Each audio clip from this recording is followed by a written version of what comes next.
Hello there, and welcome to Science for Sleep, where curiosity slows down just enough to let the mind wander. Tonight, we're stepping into something so simple we almost never stop to think about it, and yet so strange that even physicists sometimes sit back and stare at the question like it's a riddle written in starlight. What does light actually see? If it could see anything at all. It moves faster than anything else we know. It doesn't appear to age. It never waits. And somehow, it's the quiet messenger that connects every corner of the universe. But before we start pulling at that glowing thread, I'd like to ask you something. Where are you listening from right now? Is it late? Is it early? Is the room dim?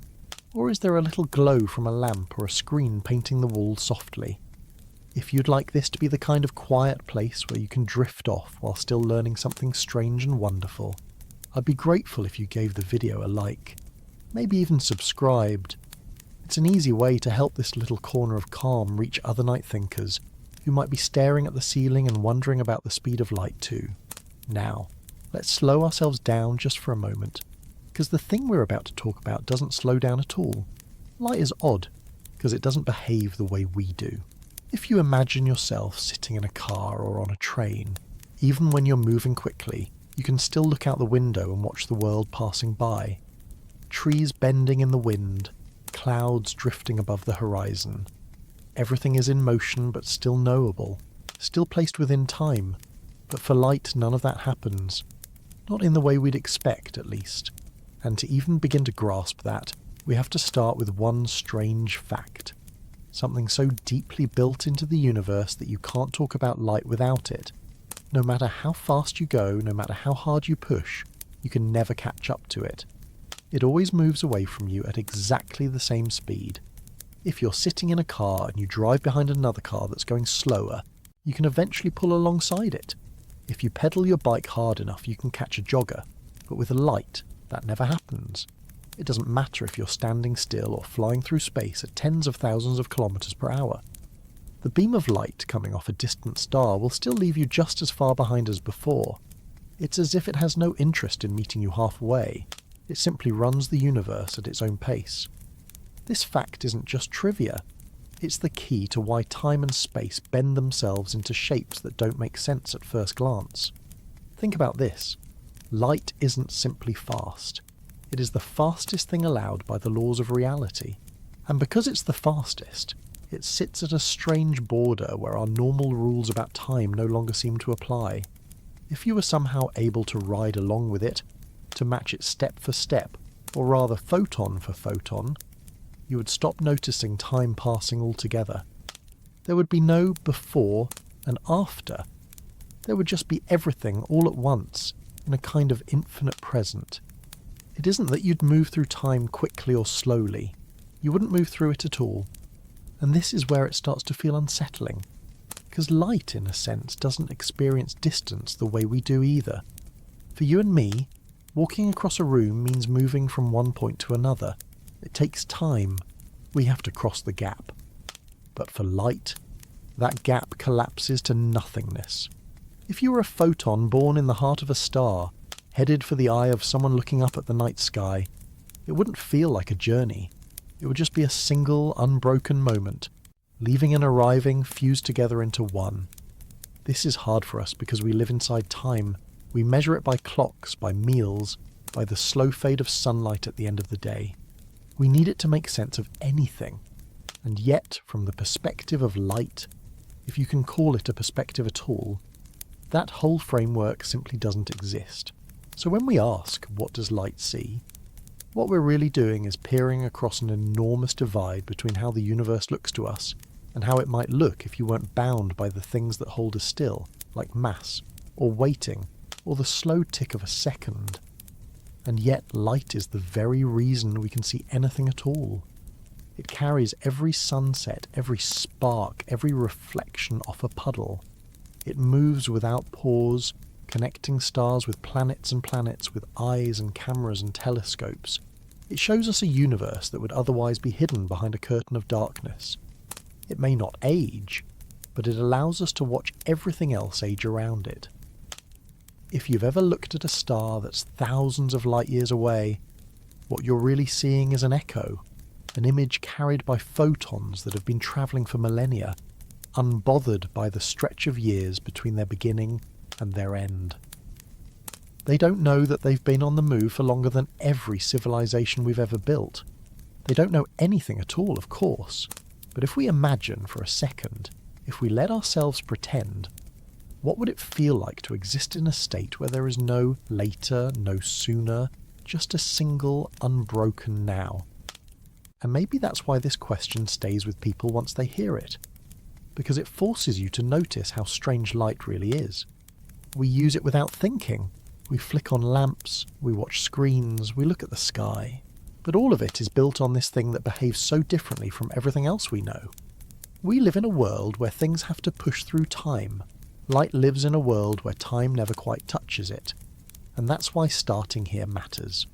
Because to understand what light sees, if we can even use that word, we first have to step out of ourselves, just a little bit. We have to imagine a way of existing that doesn't fit into the tidy boxes we're used to. The boxes where moments follow one after another and distances stretch out between them. If you follow light, you leave those boxes behind.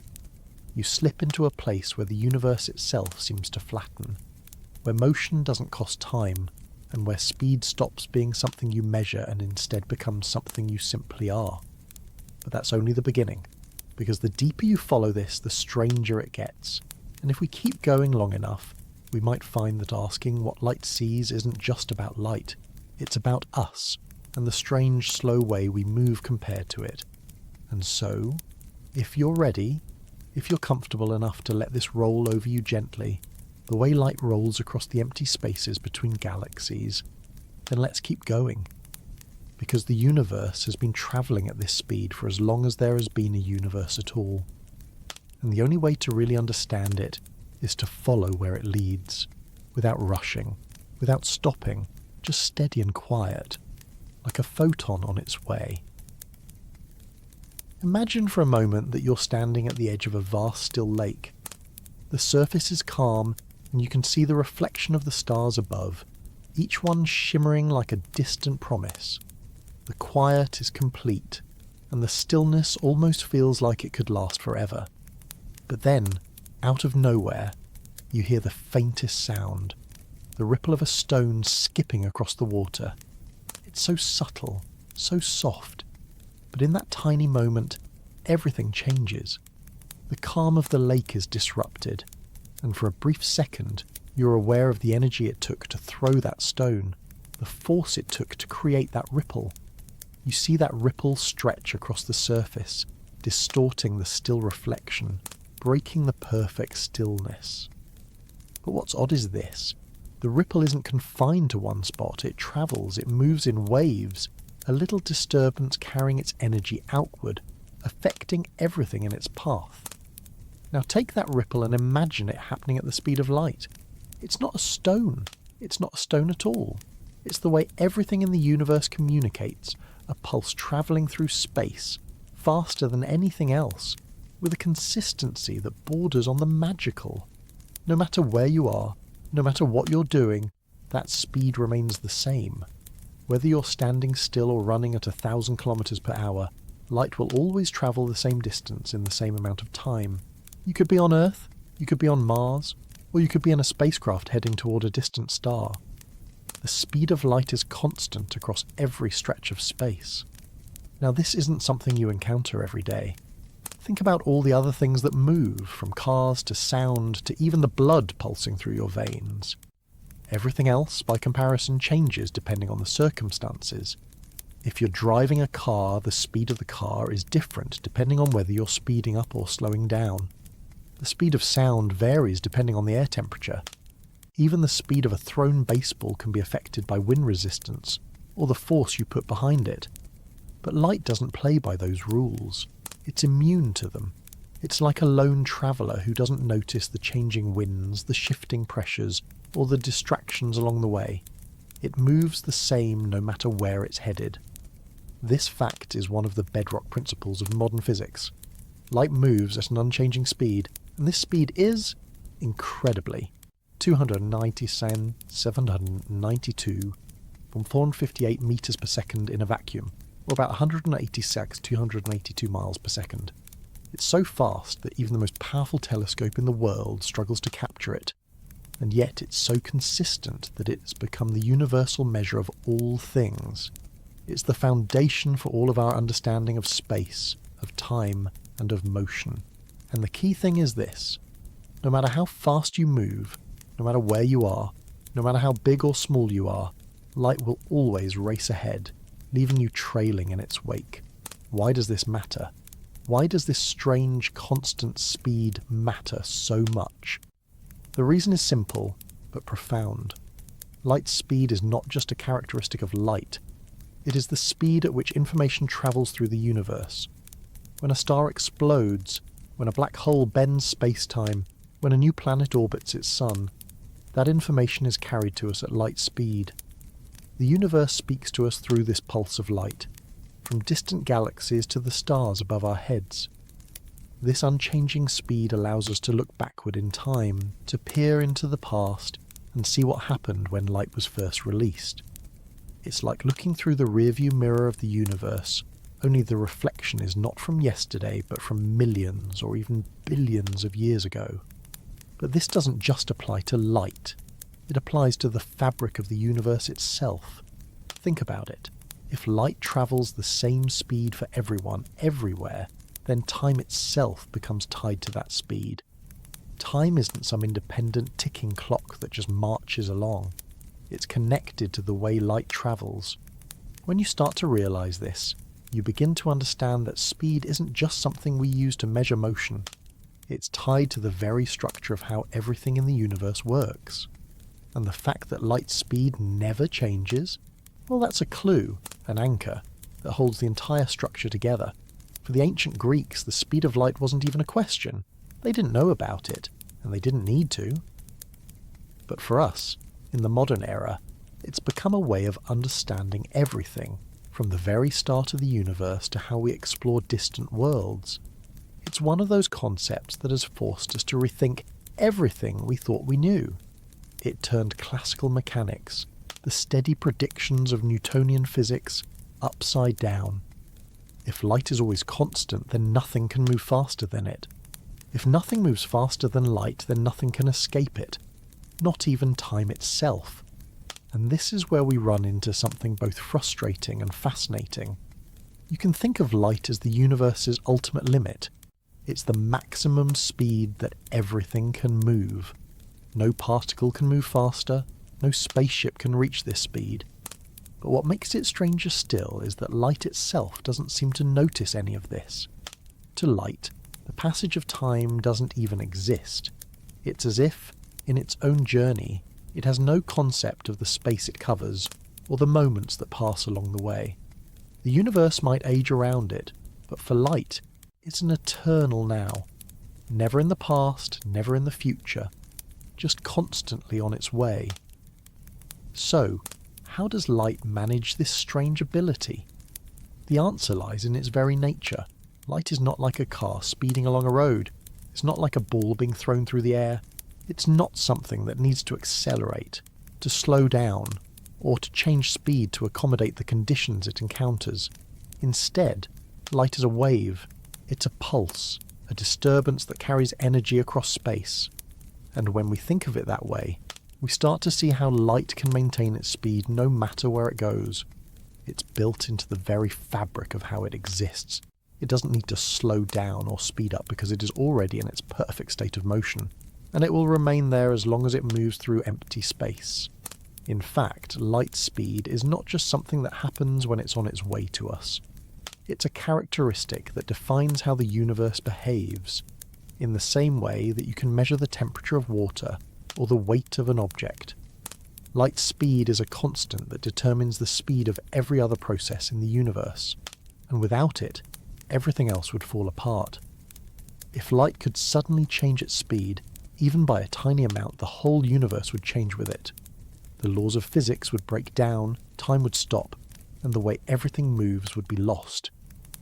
Yet despite all this, there's something strangely comforting about light speed. It offers a sense of constancy in a world that is constantly shifting. No matter where you are or where you've been, light will always travel at the same pace, and when it finally reaches you, it will carry with it the secrets of the universe, from the ancient past to the endless future. When you think about it, there's something profoundly steady in knowing that light, in all its mystery, moves at the same rate no matter what.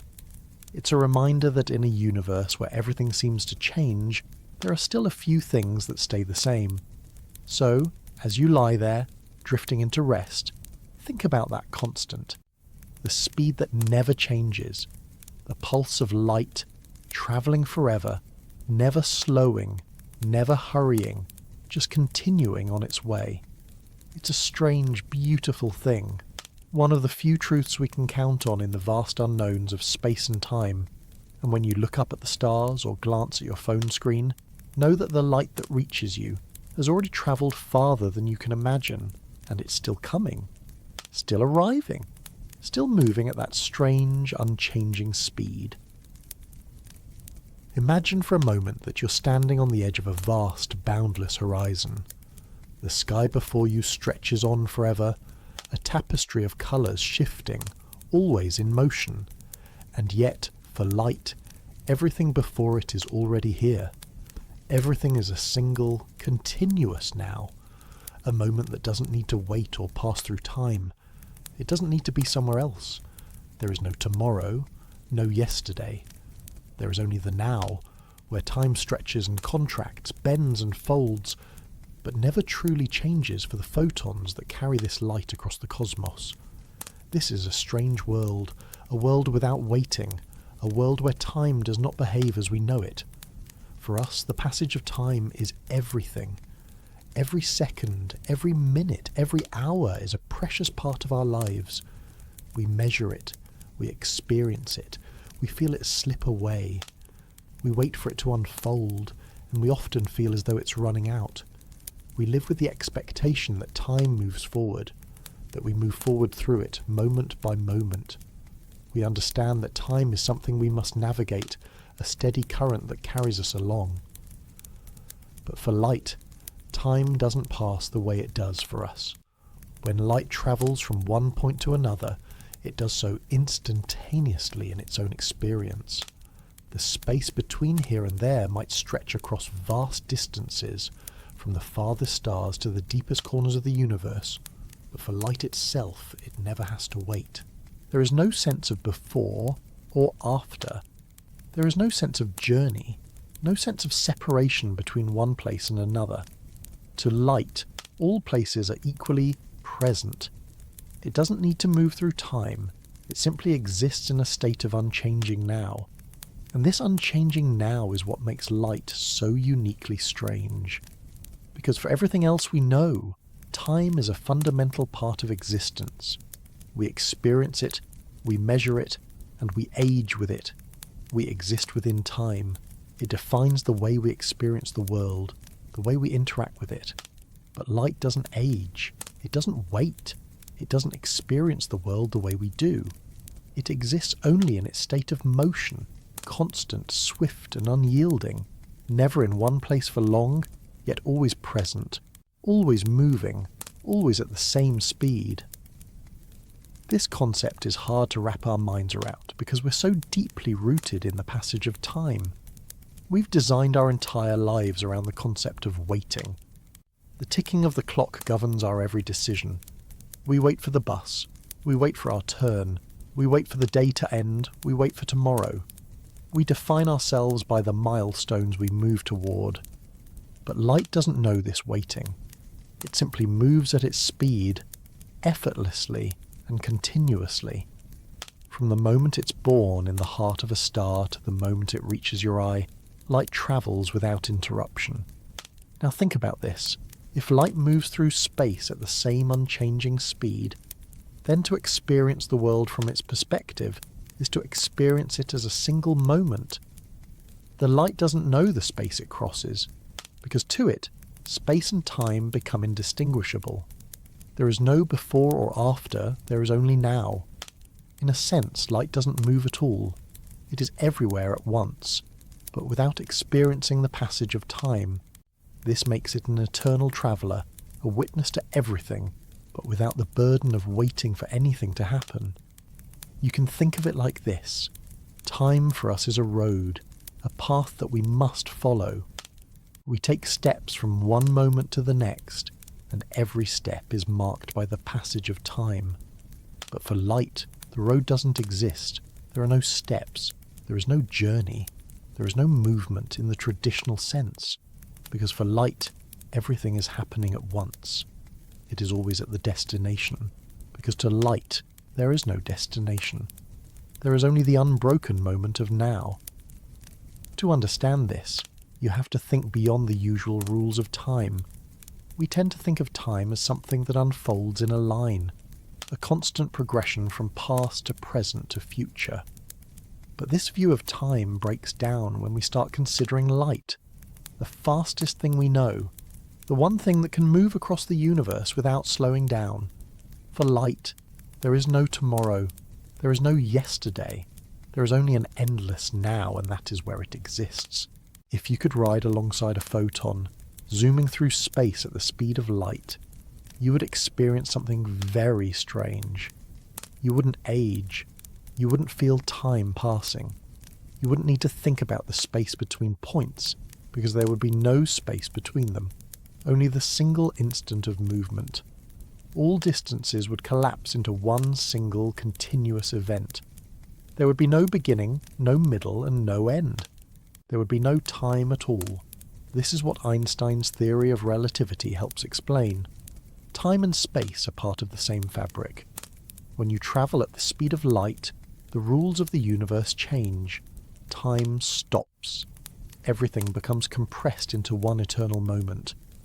But this is a reality that we can't experience because we are bound to move through time. We can't escape its effects. Time always marches forward for us, and we always march along with it. We wait for things to happen, and we mark the passage of time with our clocks, with our watches, and with our memories. But light? Light is free. Free from the constraints of time. Free from the constraints of waiting. For light, everything happens at once. There is no delay. There is no past or future, only a singular, continuous moment. This makes light one of the most extraordinary things in the universe. It is both everywhere and nowhere, constantly in motion but always present in the now. This concept of a world without waiting, where time doesn't progress, is one of the most difficult to grasp. We are so deeply embedded in our experience of time that it becomes almost impossible to imagine a world where time doesn't exist in the way we understand it. But when we step outside of ourselves and consider light's perspective, we can begin to see how different everything would be without the passage of time. As you think about this, let yourself rest in the simplicity of it. Light doesn't rush to the next moment. It doesn't hesitate. It simply is. It moves at its own pace, a pace that never changes. There is no time for light, and in that sense, it is a part of a reality that we can only begin to understand. Light exists in a world where every moment is the same, and for that reason, light is timeless. So, while we wait for the next hour or the next day, light is already there, already here, moving through space, never concerned with the past or the future. It exists only in the present, where time is meaningless and waiting is a foreign concept. It shows us that there is more to time than we might ever understand. That sometimes the absence of time might be the key to seeing the universe in its purest form. If you could somehow match the speed of a light, a feat that would require some very creative physics, you would suddenly find yourself in a very different world. The space around you, once familiar and full of distance, would now seem to shrink in ways that are almost impossible to understand. Distance, that thing we rely on every day, the thing that measures how far we've come, would lose its meaning. Imagine, if you will, that you are zooming through the universe at light speed. You leave behind the familiar sights of Earth, the towering buildings, the winding roads, the little distances that fill our daily lives. But as you push farther and farther from home, something strange begins to happen. the very concept of distance starts to behave differently. It doesn't stretch out before you in the way it used to. It begins to contract, to compress itself into a kind of condensed space, pulling everything closer together. For you, travelling at the speed of light, the vast distances that once separated you from the stars, the millions of kilometres, the countless light years, would simply collapse. The sky, which once felt infinite, would seem no larger than a pinprick. The planets, once miles apart, would suddenly be as close as the nearest walls in a room.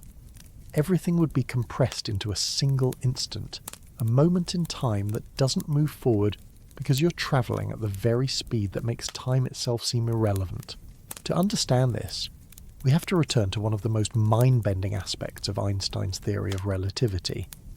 According to his theory, when you move faster, the world around you changes. Not just your perception of time, but the way space itself behaves. The faster you go, the more space, or rather the distance between objects, begins to contract in the direction of travel. The faster you move, the shorter the distances between you and your destination become. Now, imagine you are a photon, racing toward a distant star. From the moment you leave, you're already moving faster than anything else in the universe. But here's the trick.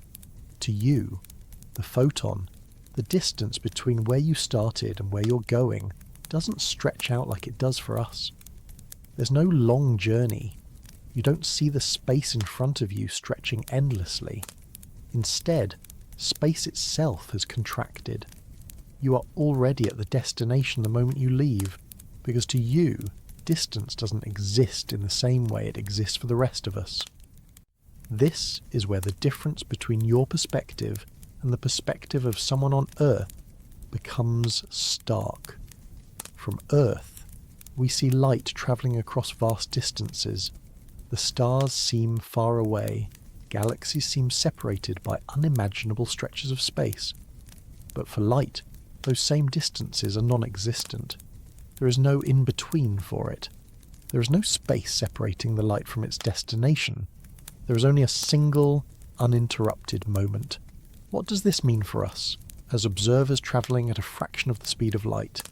It means that for us space stretches. The further we go, the more distance we perceive. A simple journey that should only take a few hours on Earth can feel like an eternity when we're moving through space at high speeds. This is the paradox of relativity. The faster we go, the more the distances stretch in our perception. But for light, there is no stretching. There is no in-between time. There is no waiting for the moment when you arrive. This concept is challenging because it forces us to rethink our everyday understanding of space. For us, space is vast, expansive, and filled with endless distance. But for light, space is a kind of illusion, a thing that contracts and bends the faster you move. It doesn't stretch out like we imagine, it simply collapses, and this is why light, in its infinite speed, doesn't experience the world the same way we do. This compression of space becomes even more apparent when you start thinking about travelling through space at nearly the speed of a light. If we were in a spaceship moving fast enough to experience relativistic effects, a journey at 99.999% of the speed of light for instance, we would see the distances between stars, planets and galaxies compress into a nearly impossible sliver. We would pass through light years of space almost instantaneously, all the while experiencing only a fraction of the time that an observer on Earth would. For us, the stars would seem incredibly close. The distance between us and any other point in the universe would shrink down as if we were sliding through a tiny crack between two gigantic walls. But here's the key. No matter how fast we went, the universe would still behave as if it had its own rules. For someone watching from Earth, it would appear that we were moving slower. Our journey would seem to stretch out because, from their perspective, time would slow down for us the faster we travelled. We would age more slowly, we would experience less time passing, but for us it would still feel like a regular journey. We wouldn't feel the change in our own perception of time because we would be inside that moment. experiencing it as we always do. But the rest of the universe, the rest of the world, would see us as frozen in motion. This is where the paradox of speed and time begins to unfold. The faster you go, the more space contracts in the direction you're moving. But at the same time, your own perception of time changes. For you, the traveller, the universe around you seems to move more slowly. But for those left behind, everything seems to speed up. It's as if the faster you travel, the more the universe adjusts itself to fit you into its narrative. The distance collapses, but time stretches. Everything adjusts in response to the unyielding speed of light. And this is why, when light travels through the universe, it experiences no distance at all. There is no getting closer to a destination, because everything is already part of the same moment. The light that leaves a star billions of years ago and reaches your eyes tonight doesn't see the journey in the same way you would. For it, there is no space to cross, no distance to measure. It's already there, it's already arrived, it's everywhere, all at once, travelling through time and space at the same unchanging pace. When we look at the stars, we're seeing a snapshot of the past, a moment frozen in time, held in the photons that have been travelling for eons. The distance between us and those stars doesn't exist in the way we imagine. What we're really seeing is a memory of light that began its journey long before we ever looked up to the sky. In this sense, light is a witness to the universe's history. It doesn't travel through space in the same way we would. It doesn't measure the distance between 2 points. It simply is. It moves, but it moves in a way that erases the space between things.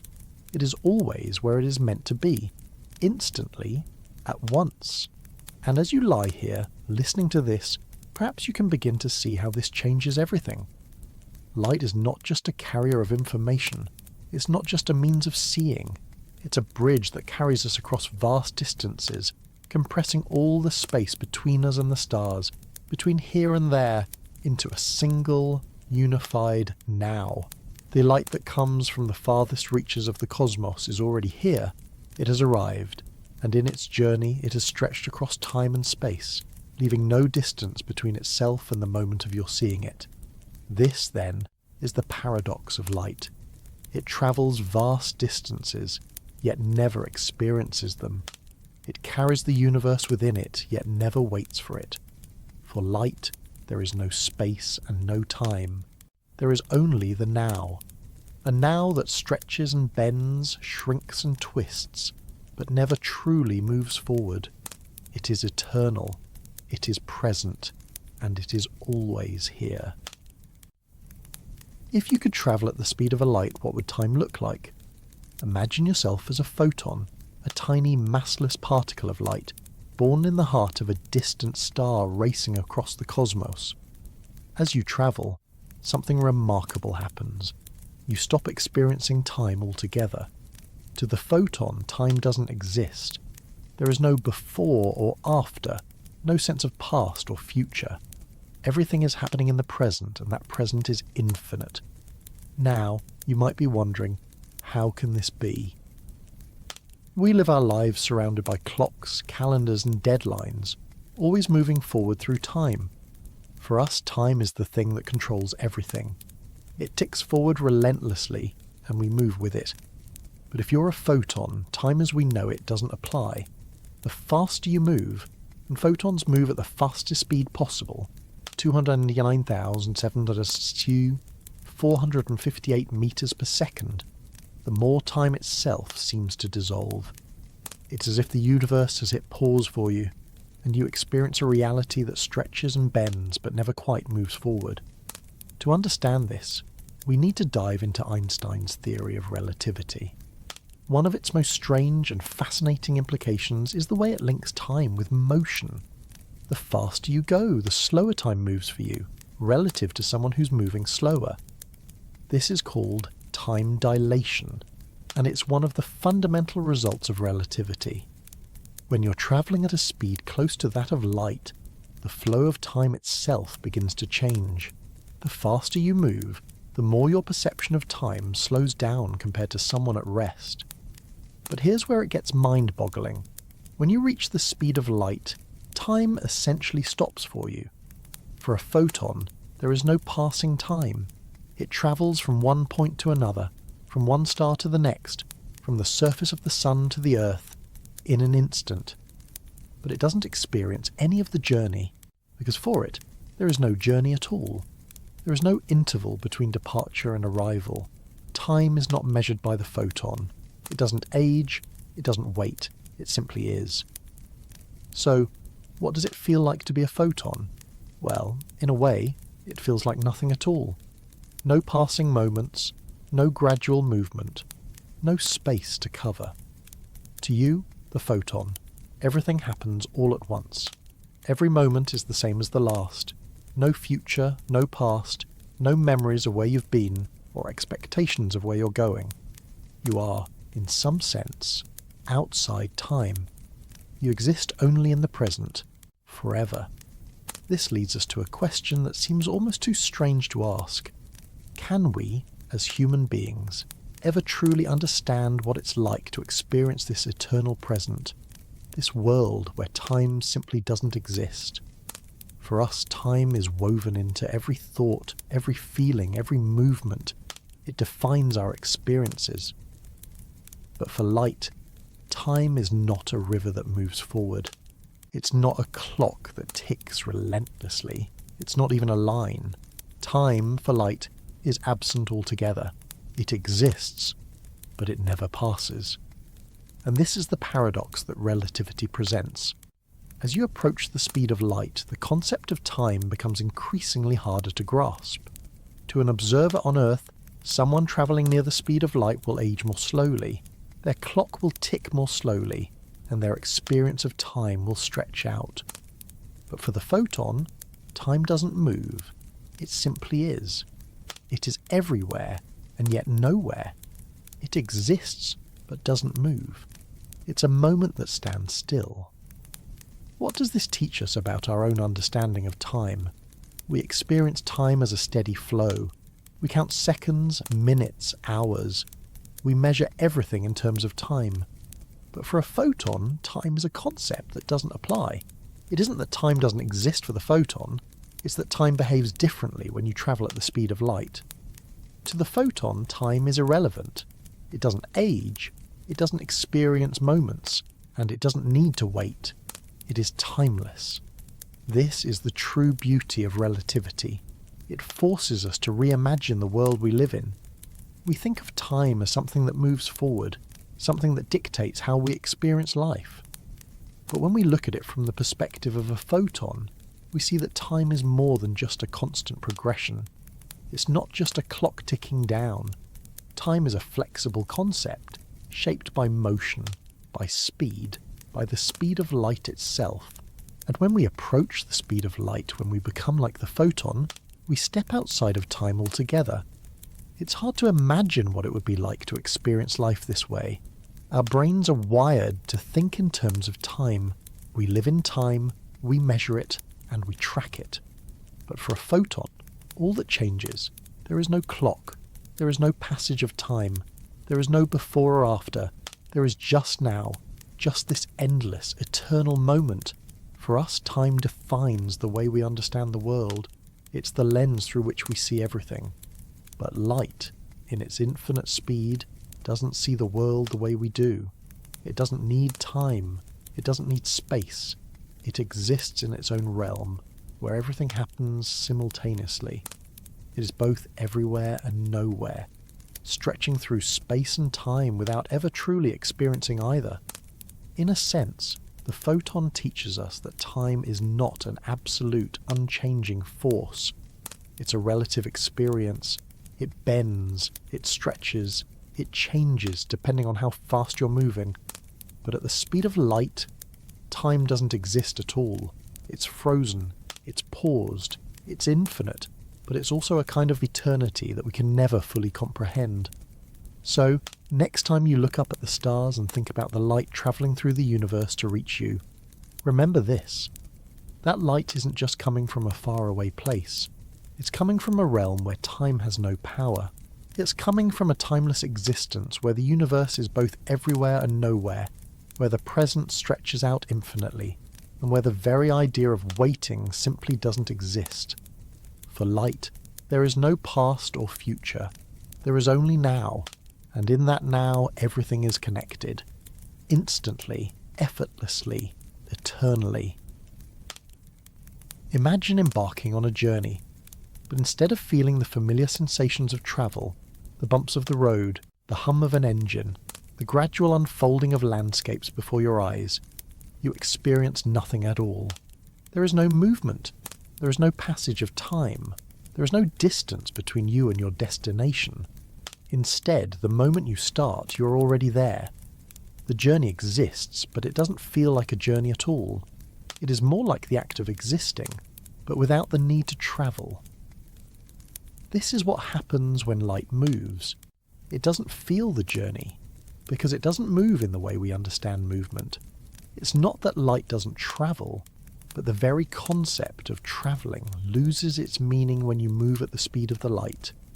For light, there is no distance between 2 points. There is only one continuous moment, without gaps, without delay.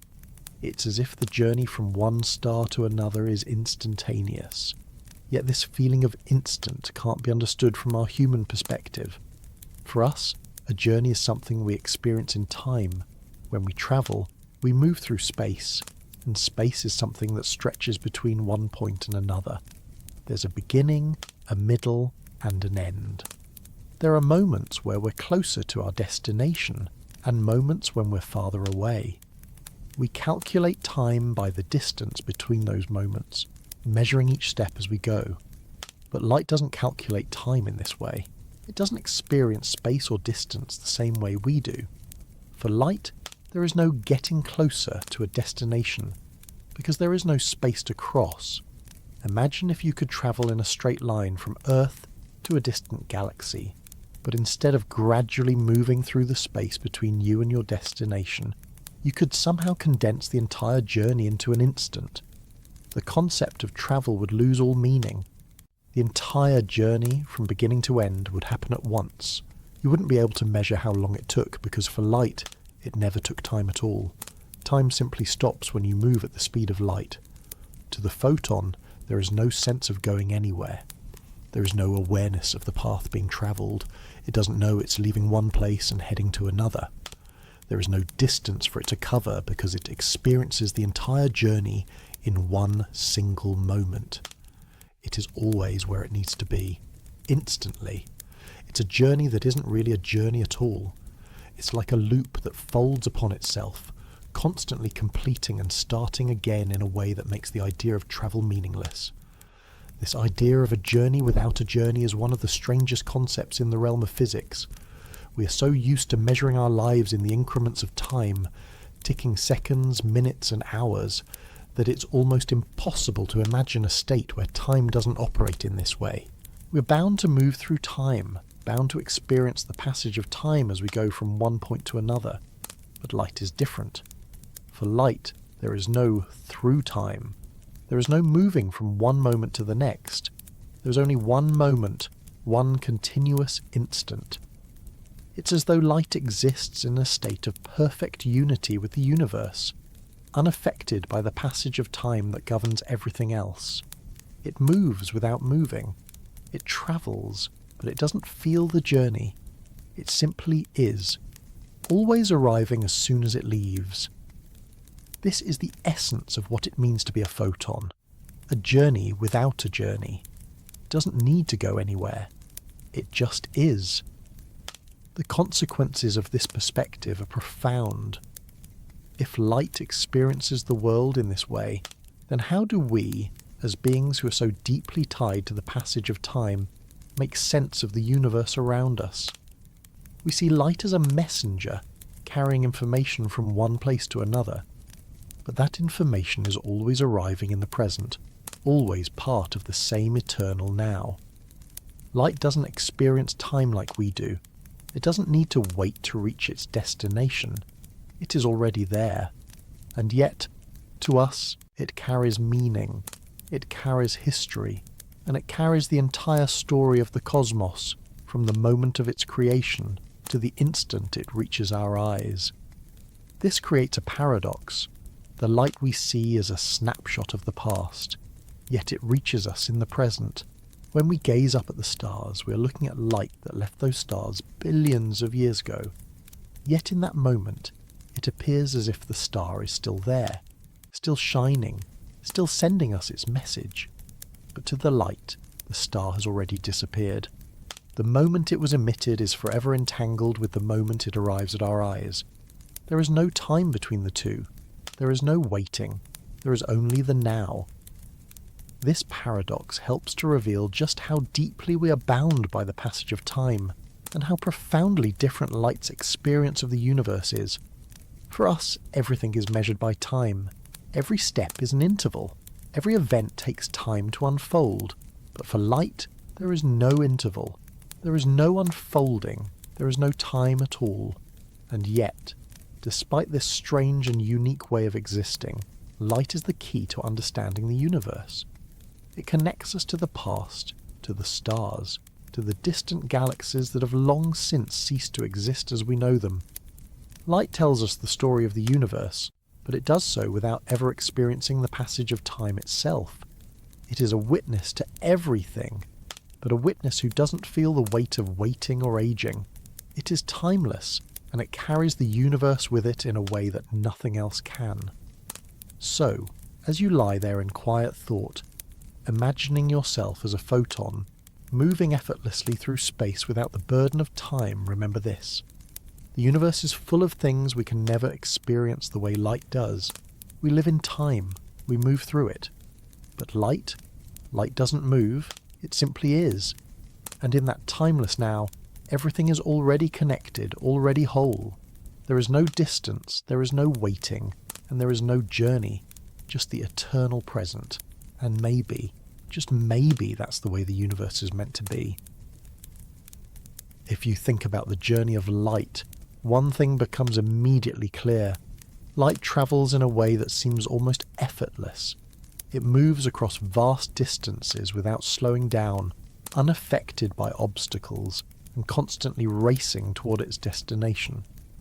But as we consider this seemingly free journey, something important stands out. Light has no mass. It's the massless nature of light that allows it to move the way it does, unimpeded by the same forces that bind everything else to the ground, that drag us through the fabric of space and time. Mass, in a way, is the thing that makes everything else move through time. It's what gives things weight, what gives them substance, what ties them to the rules of our universe. In fact, mass is the very thing that defines how objects interact with each other, how they move, and how they experience time. But light has none of this. It isn't bound by the same rules. It doesn't experience time in the same way, and it doesn't carry the burden of mass. Think about a simple object, something with mass like a ball. When you throw a ball, it takes time for it to move from one point to another.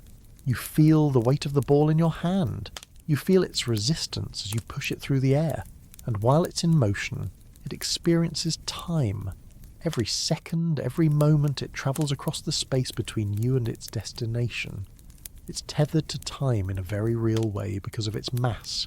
It moves slower than light. It's affected by gravity, it takes up space, and its mass plays a huge role in how the universe interacts with it.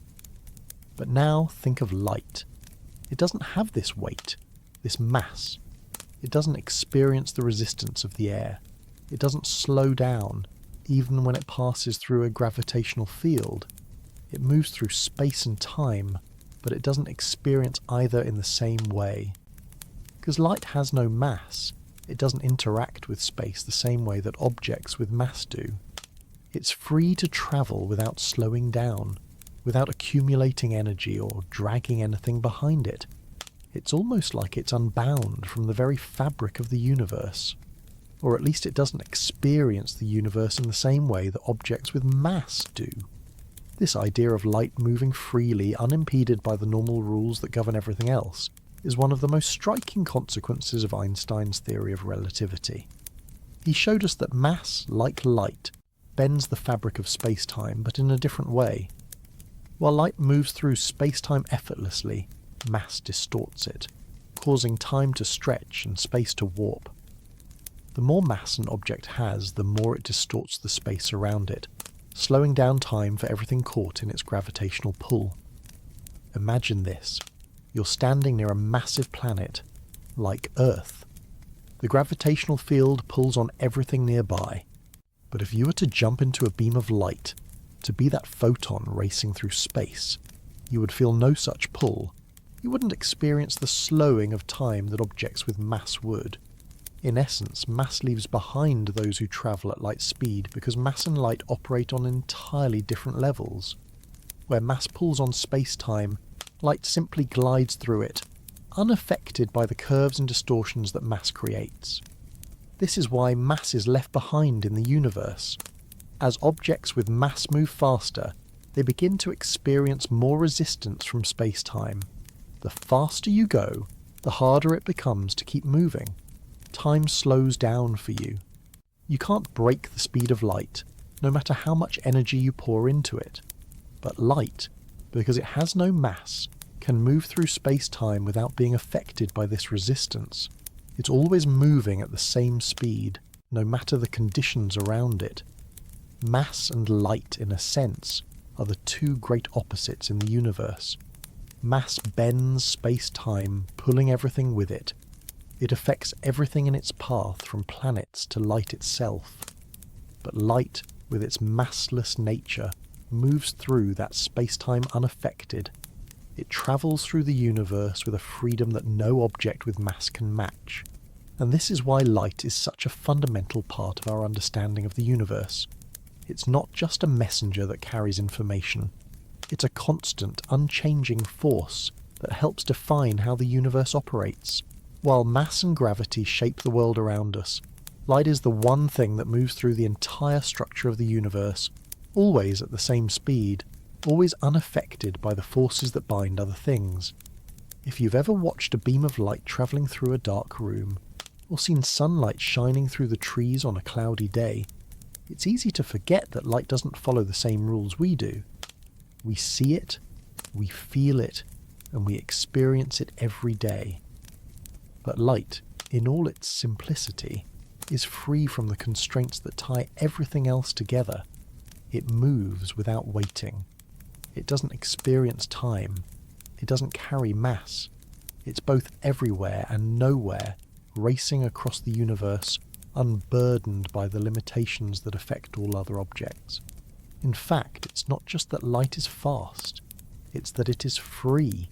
Free from mass, free from the passage of time, free from the limits that govern the rest of the universe, and that freedom allows light to do what no object with mass can. It can travel without restriction, moving through the cosmos at the same unchanging speed, from one place to another, without the need to feel the journey. So the next time you watch a beam of light stretch across a room, or imagine the vast journey that light has taken to reach you from a distant star, remember this. It is light's massless nature that allows it to travel freely through space-time. It moves without resistance. It is unbound. And in that freedom, light does something that mass can never do. It leaves the rest of the universe behind. It is a traveller in a world where time doesn't apply, a witness to the cosmos, always moving, always present, but never slowed down by the forces that bind the rest of us. Imagine for a moment that space itself, the vast, seemingly endless expanse between everything in the universe, isn't as solid as we think it is. Picture it not as something that stretches infinitely in all directions, but rather as something much more pliable, more delicate, something that, under the right conditions, can bend, fold, and compress, like a piece of paper being folded in half. What would happen to everything around us if space could bend like that? This is the strange world of Einstein's theory of general relativity, where space and time are not fixed entities but can be moulded, shaped, and stretched. In this view, Space is not the unchanging background against which everything moves. Instead, it's an active participant in the universe's dance. It stretches and contracts, moulds itself to the objects within it, and reacts to the forces exerted by mass and energy. It's not rigid or static, it's flexible, malleable, and often it behaves like a fabric that can be stretched until it thins out to almost nothing. Think about a trampoline for a moment. When you stand on it, the fabric stretches beneath your feet, and the more weight you apply, the more the trampoline curves under you. Now imagine that, instead of standing on a trampoline, you're standing on the fabric of space itself, and every object with mass, whether it's a planet, a star, or even light itself, is a little weight pressing down on that fabric. The bigger the object, the more it bends the space around it. The more space bends, the more everything else is affected by it. It's a cosmic dance where mass and space-time are entwined, each pulling and stretching the other. But what happens when space bends too much? What happens when it becomes so warped that it stretches into a point of nothingness, where distances seem to collapse entirely? This is where black holes come into play. A black hole is the ultimate expression of space becoming paper thin. It's an area of the universe where the gravitational pull is so intense that the fabric of space itself bends to the point where it collapses inward, creating a point of infinite density known as a singularity. The closer you get to this singularity, the more space itself seems to shrink, like the surface of the trampoline being pulled tighter and tighter beneath you until it's impossible to measure distance at all. At the event horizon of a black hole, the fabric of space-time becomes so stretched that from the perspective of someone outside the black hole, nothing can escape, not even light. And that's what makes black holes so fascinating and so mysterious. They're regions where space and time blur together in a way that our understanding of the universe can barely keep up with. It's as if space has become so thin that it's no longer a place where things can move, but instead a point where everything stops. Now imagine this from the point of view of an object or a photon that is falling toward the event horizon. From their perspective, space is still unfolding in front of them, but as they approach the singularity, they will experience space stretching out in strange ways. They might feel time slow down, they might see distances shrink, and in some interpretations they might even experience a kind of flattening of the universe, where everything starts to appear as if it is compressed into a single, thin layer of space. It's as though the entire universe begins to fold itself in on itself, as if space is running out of room to expand. This idea is a fascinating one because it challenges everything we think we know about the nature of space and distance. We are so used to space being this thing that stretches infinitely, a backdrop for the events of the universe, but in the strange realm of black holes and extreme gravitational forces, space doesn't behave like that at all. It bends, twists and warps. It becomes thinner and thinner as gravity intensifies, until eventually it becomes so compressed that the very idea of distance loses meaning. The edges of space and time begin to fray, and the universe becomes something incomprehensible. The thinness of space at the event horizon of a black hole represents the very limit of what we can understand about the universe. But this doesn't just happen at black holes. In fact, the idea that space can be compressed to such an extreme degree is something that happens all around us, albeit in less dramatic forms. For instance, the faster an object moves, the more its journey through space is affected by the warping of space-time. As we approach the speed of light, distances begin to compress. Time itself begins to stretch and change. Space itself becomes thinner, and the world around us begins to distort. If you could somehow travel at nearly the speed of light, you would experience the universe differently. Stars would appear closer. The distances between galaxies would shrink. Space itself would seem to collapse, and the very idea of how far something is would become harder to grasp. This is the reality of relativity. Space is not a fixed, immutable backdrop for the universe. It's a dynamic, malleable fabric that stretches, bends, and reshapes itself in response to mass and energy. When objects with mass move through space, they distort it, creating ripples and warps that can stretch across vast distances. These distortions are felt by everything that moves through space, from the smallest particles to the largest galaxies. The universe is not a flat, static place. It's a place where space is constantly being pulled and stretched, folded and compressed, like a sheet of paper being bent by the weight of the objects placed on it. And the more we learn about how space behaves under these extreme conditions, the more we begin to realize just how strange and wonderful the universe is. Space, that thing we take for granted as the setting for everything we know, is not a simple, unchanging thing. It's a fabric, a living, breathing entity that responds to the forces around it. It's not just a stage for the drama of the cosmos, it is the drama itself. So the next time you look up at the night sky or think about the vast distances between stars, think about space bending and folding like a sheet of paper. Think about how, when you look at something so far away, you're looking at a universe that is constantly changing, constantly stretching, constantly reshaping itself. You're not just looking at stars, you're looking at the very fabric of the cosmos, moving, bending and thinning with every passing moment.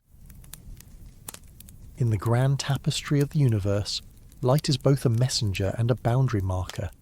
It connects us to distant stars, it carries the stories of galaxies far beyond our reach, and it paints the world around us in vibrant colour. But light isn't just a simple force, it defines the edges of our reality. The moment light travels from one place to another, it reveals something crucial about the universe, the boundaries of what we can see, what we can know, and ultimately what we can understand about the world and beyond. Light, in all its strange and beautiful simplicity, sets the limits of our perception. It is the bridge between us and the vastness of the cosmos. Without light, we would be left in a universe of total darkness, unable to comprehend the depth, the size, and the movement of the worlds around us. Yet light, as it travels through space, also creates the very boundaries of what we can know. It's the pulse that tells us where something is, how far away it might be, and what it might look like. But it also leaves a veil of mystery in its wake, as the limits of light's reach mark the edges of our understanding. Consider this. When you look up at the night sky, what you're seeing is not the stars as they are in the present, but as they were when the light began its journey. That light has travelled across vast distances, perhaps millions of light years, before it finally reaches your eyes. By the time it arrives, the star you're looking at might no longer exist in the same form, or even at all. But the light remains, carrying with it a message from the past. In that sense, light doesn't just illuminate the present, it carries the echoes of the past across time, allowing us a glimpse into moments long gone. The boundary between now and then is defined by the speed of light, the limit beyond which we can no longer see. This brings us to the boundary that light sets in our perception of reality. We often think of light as the thing that allows us to see the world, but light is more than just a tool for sight. It defines the limits of our physical universe. Light sets the edge of what is visible and measurable. The moment light is blocked or absorbed, we lose our ability to see what lies beyond. It's as though light creates a curtain that separates what we know from what we can never fully comprehend. We can only understand the universe in terms of what light reveals to us. Everything beyond that is hidden, waiting for the next photon to carry the message. And this boundary isn't just physical, it's also fundamental to the way we understand the universe itself. In the same way that light defines the edges of space, it also marks the boundaries of our perception of time. Light moves at a constant speed, and this speed is intertwined with the very structure of space-time itself. As light travels, it carries not just information about where something is, but also about when it was. The speed of light forms the backbone of our understanding of time. It defines the distance between events, the relationship between cause and effect, and the very flow of moments. But here's where the boundaries become blurry. If light is the key to understanding space and time, then what happens when we push the limits of light's reach? What happens when we approach the speed of light? Or, more intriguingly, when we encounter objects that light cannot escape from? This is the realm of black holes, the places where the boundaries of reality itself begin to break down. In these regions, light's journey is halted. The space-time fabric becomes so warped that not even light can escape its gravitational grip. In these places, the boundary between what we can observe and what we cannot disappears. We are left with a universe that is fundamentally unknowable, a region where light, and the information it carries, is forever trapped. It is in these regions, in the event horizon of a black hole, that we encounter the ultimate boundary. Beyond that point, we can no longer see or understand what happens. The information that light would carry to us is lost, swallowed up by the black hole. It's as if space itself folds in upon itself, closing the door on everything that lies beyond. And this raises a profound question. What does it mean for our understanding of reality when light, the very thing that connects us to the universe, is unable to reach us? This question becomes even more pressing when we consider the nature of the black hole's singularity, where the fabric of space-time is thought to collapse into a point of infinite density. Here, the very rules of physics as we understand them cease to operate. The boundary between known and unknown becomes a chasm so deep that even light cannot cross it. And yet, while we cannot observe the inside of a black hole, we are still aware of its presence, aware of the boundary it creates in the fabric of space. The very fact that light cannot escape gives us clues about the forces that govern the universe at its most extreme. The boundary is not a simple separation. It's a profound statement about the nature of reality itself. Outside the black hole, we live in a universe defined by the reach of light. It marks the farthest edges of space that we can perceive. It illuminates the vast expanse between us and the stars, allowing us to chart the cosmos. But inside that boundary, in the deepest, most mysterious places, light cannot go. We are left with only the boundaries that light sets for us, and the endless questions that arise from what lies beyond those limits. The boundaries of light are not just physical, they are metaphysical.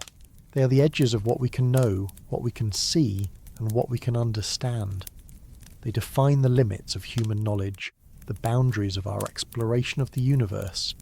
They set the framework within which we operate, and beyond those limits lies a vast, unexplored world that we can only imagine but never truly see. And yet, light is still the key to all of this. Even though it sets boundaries, it is also the force that allows us to see beyond them. It is the bridge that connects us to everything we know and everything we don't.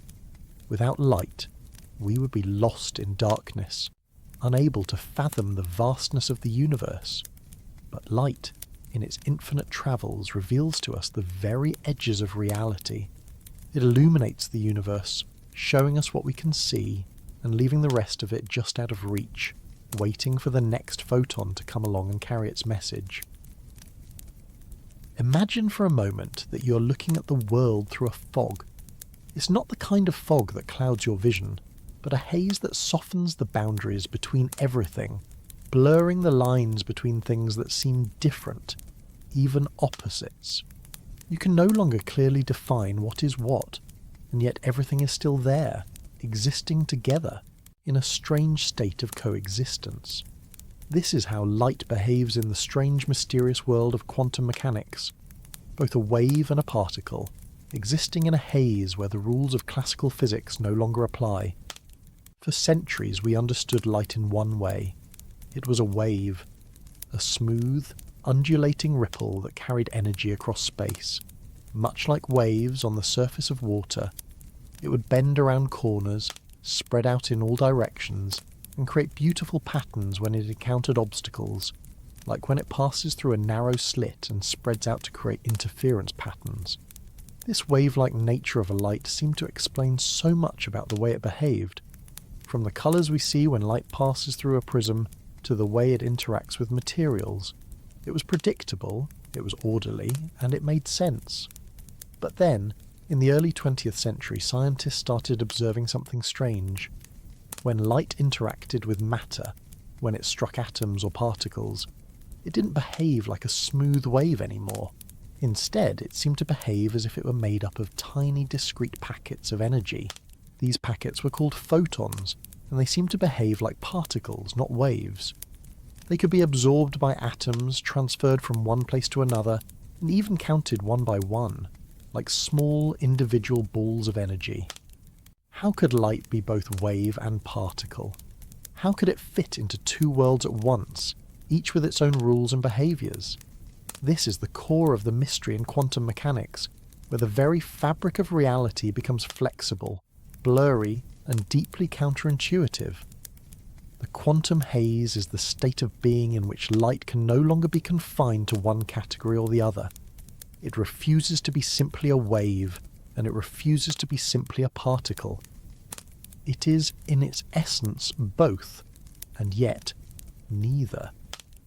The realization that light could be both a wave and a particle was a game changer for physics. It forced us to rethink the fundamental nature of reality itself. In the quantum world, things don't always behave the way we expect them to. Particles can exist in multiple states at once, and waves can act like particles.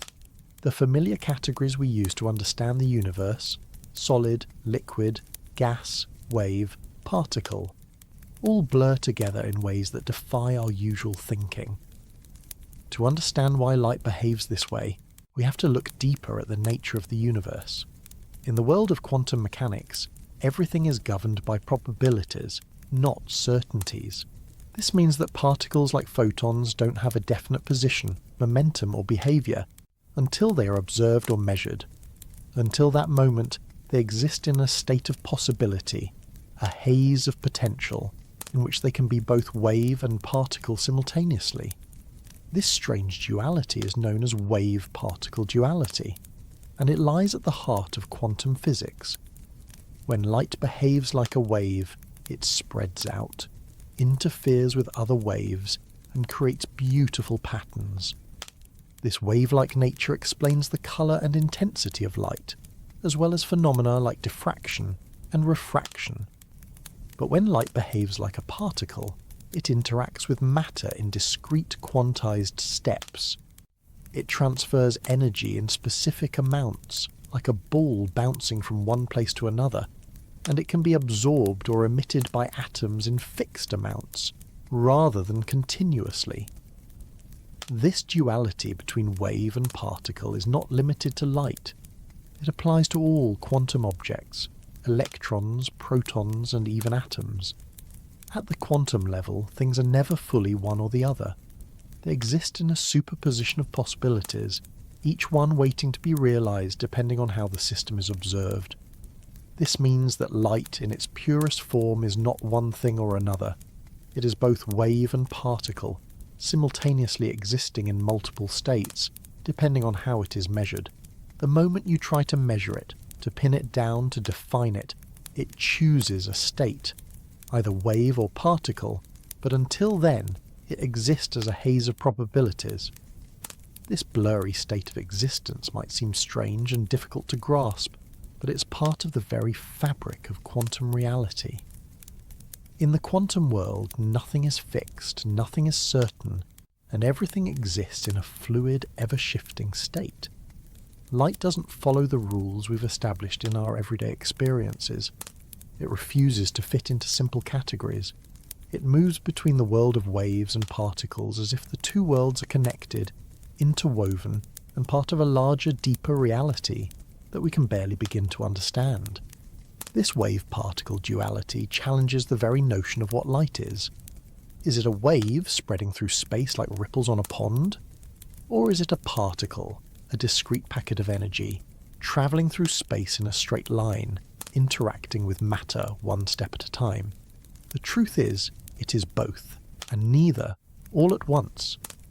Light exists in a state of quantum haze, a liminal space where it is free from the strict rules we apply to the macroscopic world.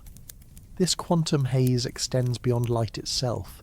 It defines the very nature of reality. In this haze, things are not fixed and measurable until we observe them. Until we measure the state of a quantum system, It exists in a state of possibility, a haze of uncertainty. It's not that we don't know the answer. It's that the answer doesn't exist in a definitive form until we ask the question. Reality itself, at the quantum level, is not a series of hard and fast facts. It's a dance of probabilities, a haze where multiple possibilities coexist until observation forces one to emerge. So the next time you look at a beam of light, remember this. It is not just a simple thing. It's both wave and particle, both something and nothing, both here and not here. It exists in the quantum haze, a place where the usual rules don't apply, a place where light can be everything and nothing at once. It's a reminder that the universe is much stranger than we often realise, and that the boundaries of reality itself are more fluid, more uncertain, and more beautiful than we could ever imagine. There is something unsettlingly beautiful about the idea that two things, separated by unimaginable distances, can still remain connected. This is not a metaphor. It is not poetic language. It is a real, measurable phenomenon, and it sits at the heart of quantum mechanics. It's called entanglement, and it stretches our understanding of reality to its breaking point. Imagine two photons born together in a single event, perhaps deep in the core of a star or in a laboratory experiment here on Earth. From the moment of their creation, they share a link, an invisible thread that connects them in a way no distance can erase. You could take one of those photons and send it across the room, across the planet, or even across the galaxy, and still, this strange connection would remain. If you measure one of them, you instantly know something about the other, no matter how far away it is. This is not just a clever trick. It's not a quirk of our limited understanding. It's one of the most experimentally verified facts in quantum mechanics. Einstein himself was so troubled by this that he called it spooky action at a distance, as if even he, the man who reshaped our understanding of space and time, couldn't quite accept that reality might be this deeply interconnected. And yet, experiment after experiment has proven that this thread, this quantum entanglement, is real. Here's how it works. When two particles become entangled, their properties are no longer separate. They become part of a shared quantum state. If one particle spins in one direction, the other will spin in the opposite, perfectly correlated no matter how far apart they are. The moment you measure one, the other knows, instantly, as if space and time between them simply doesn't matter. From our point of view, this seems impossible. We're used to the idea that information has to travel through space, bound by the universal speed limit, the speed of light. But entanglement ignores that limit. It's not about information being transmitted faster than light. It's about there being no between to travel through in the first place. The two entangled particles are not separate objects exchanging messages. They are in a very real sense one system stretched across space. This is where the idea of threads beyond time begins to take shape. If entangled particles are part of the same unified system, then our usual ideas of distance and time don't apply. You can't say that one particle affects the other, because at the quantum level, they are not truly apart to begin with. They exist in a state of unity that doesn't care about the boundaries of space or the flow of time. Now imagine this happening not just between two particles, but on a cosmic scale.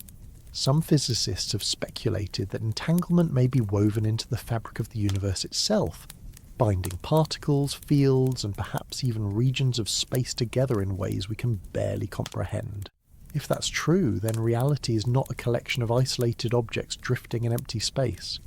It's a web of relationships, a vast network of invisible threads connecting everything to everything else, beyond the reach of distance or the tick of any clock.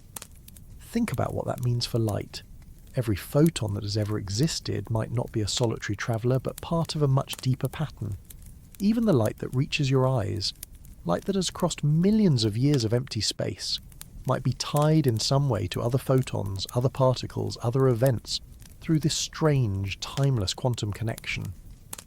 Entanglement doesn't just blur the line between here and there, it challenges the very way we think about time itself. When two particles are entangled, their relationship doesn't unfold over time. It is instantaneous, immediate, and outside of any temporal sequence. The effect isn't delayed, it doesn't happen, it simply is. And in that way, entanglement gives us a glimpse of a reality that doesn't move through time the way we do. A reality in which events are not chained together in a neat line, but exist in a state of simultaneity that defies everything we know. What's more unsettling is that this isn't just a philosophical idea. Quantum experiments have shown again and again that no matter how far apart entangled particles are placed, their connection remains. Separate them by a few inches or separate them by entire continents, and the result is the same. One measurement here is reflected there, as though the space between them has been erased, folded up into nothing.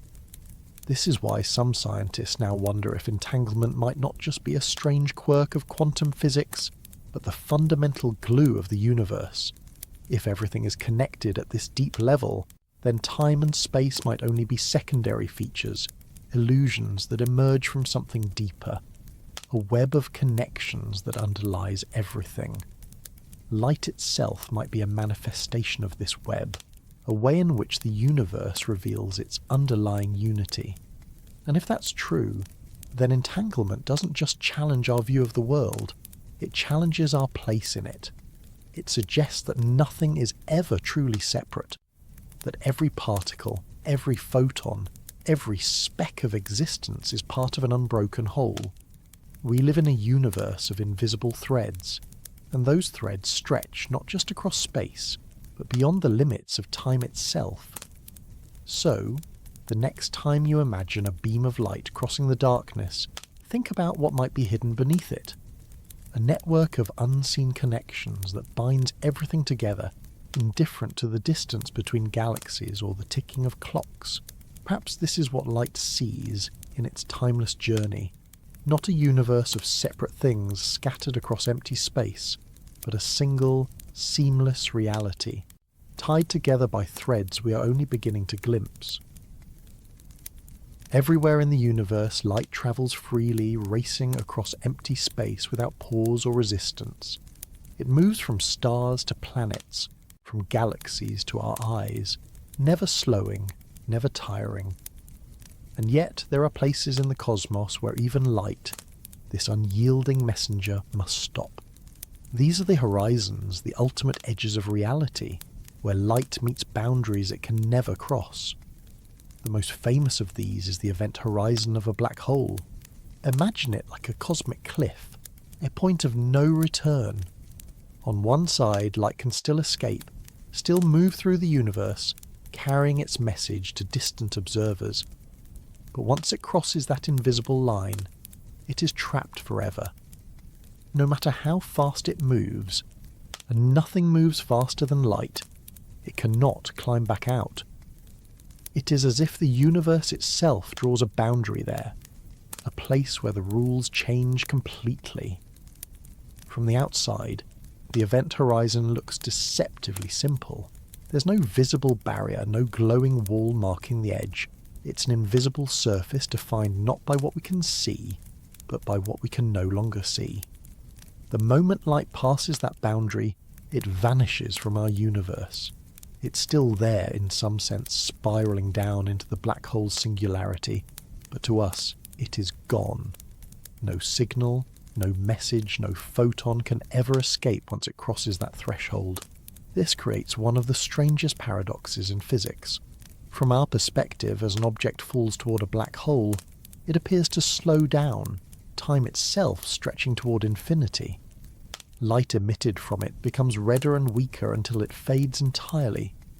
But to the object itself, and to the photons caught in that fall, there's no pause. They cross the horizon in an instant, and from their perspective they never stop. It's as if two realities exist at once.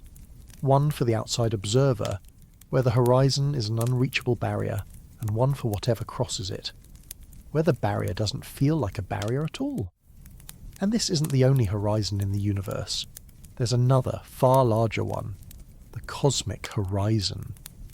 This is the boundary of the observable universe, the farthest edge we can see.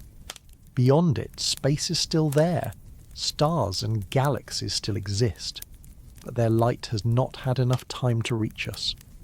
The expansion of space is carrying them away faster than their photons can close the gap.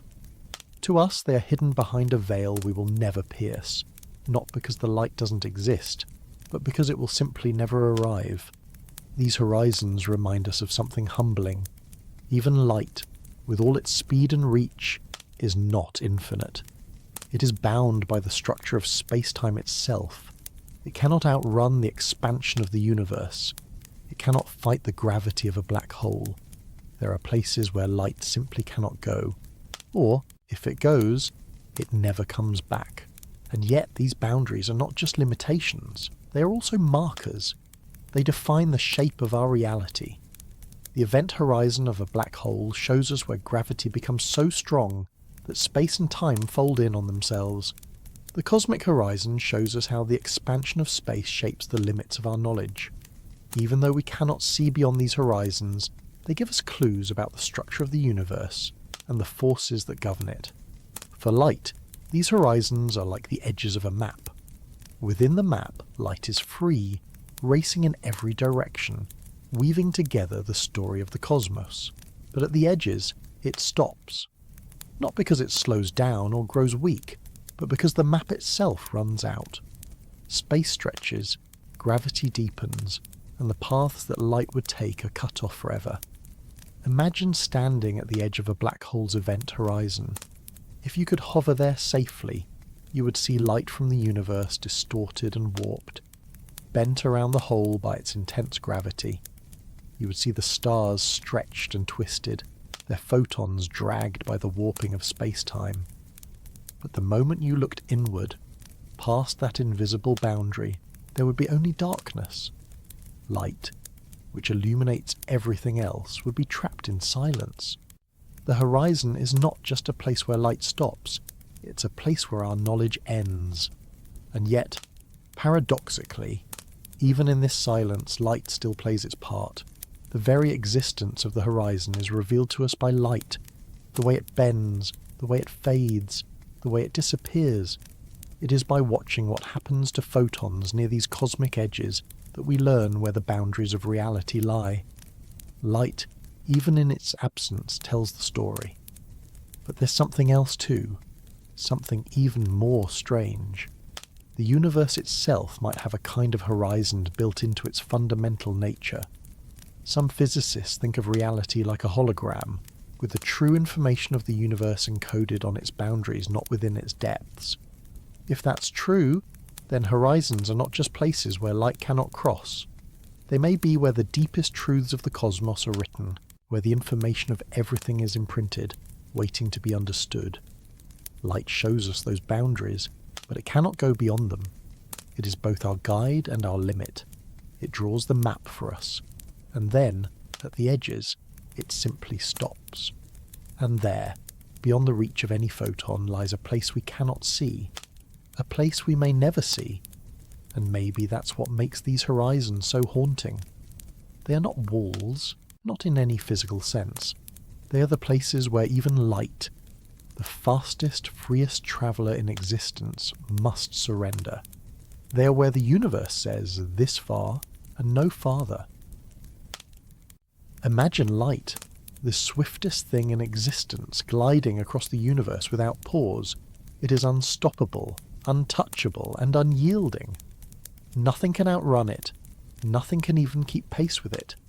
And yet, in the silent darkness of the cosmos, there are places where light meets its match.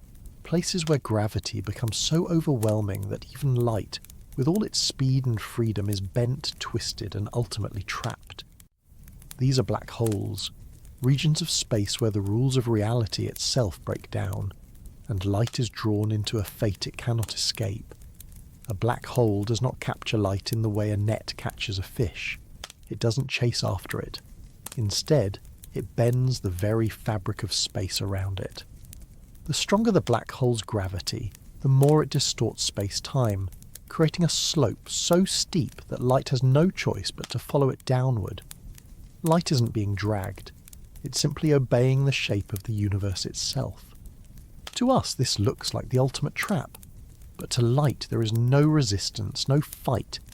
It's as if the road simply curves downward, and light, ever faithful to its straight-line path, follows the curve into darkness.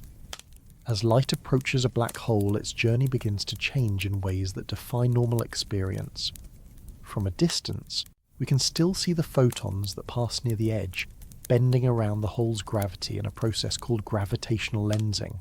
This bending is so extreme that light from stars behind the black hole can be wrapped around it, creating arcs and rings of distorted brightness, a kind of cosmic mirage where space itself acts as a lens. But for photons that stray too close, there is no escape. At the event horizon, the boundary of the black hole, light meets a point of no return. It cannot slow down, it cannot turn back. It crosses that horizon in an instant and is lost to the outside universe forever. From our perspective, it simply vanishes, swallowed by the invisible edge. Yet for the photon itself, if we could imagine it having a point of view, there would be no change. It would simply continue forward, as it always does, unaware that it has passed a threshold that marks the end of its existence to any observer beyond. Even before light reaches the horizon, something remarkable happens. As photons fall toward a black hole, their energy is stretched by the intense gravity, a phenomenon known as gravitational redshift. Their wavelength grows longer, their colour fades toward the red, and eventually they slide out of the visible spectrum entirely, becoming invisible. The closer light gets to the horizon, the weaker and slower it appears to an outside observer, until it finally seems to freeze in place, hanging at the edge of darkness. But this is only what we see. In reality, the photon does not pause. It crosses the horizon, vanishes from our view, and continues its silent plunge toward the singularity. And inside that horizon, we don't know. No photon, no signal of any kind can ever escape to tell us. All our knowledge stops at that boundary. What happens to light once it is beyond the event horizon remains hidden. Does it spiral endlessly toward the singularity? Does it somehow imprint its information on the surface of the horizon itself, as some physicists suggest in the holographic principle? Or is it simply erased from existence, lost to the infinite compression at the core? These questions cut to the deepest mysteries of physics, where even our best theories are silent. Yet black holes do not merely consume light, they reshape it. Their gravitational pull warps entire regions of space, turning beams of light into curved paths, creating visual effects that defy logic. If you hovered near a black hole, safely outside the horizon, you would see the universe distorted. The stars would appear stretched and smeared into strange looping arcs. Some light would bend so far that it would circle the black hole multiple times before reaching your eyes. You could look forward and impossibly see the back of your own head, because the light that left you would have wrapped around the hole and returned. And in this bending and twisting of light, black holes reveal something profound about the universe. They show us that space is not a fixed stage, and light is not an untouchable traveller. Both are bound to the same deeper structure, the geometry of space-time. A black hole doesn't force light to obey it.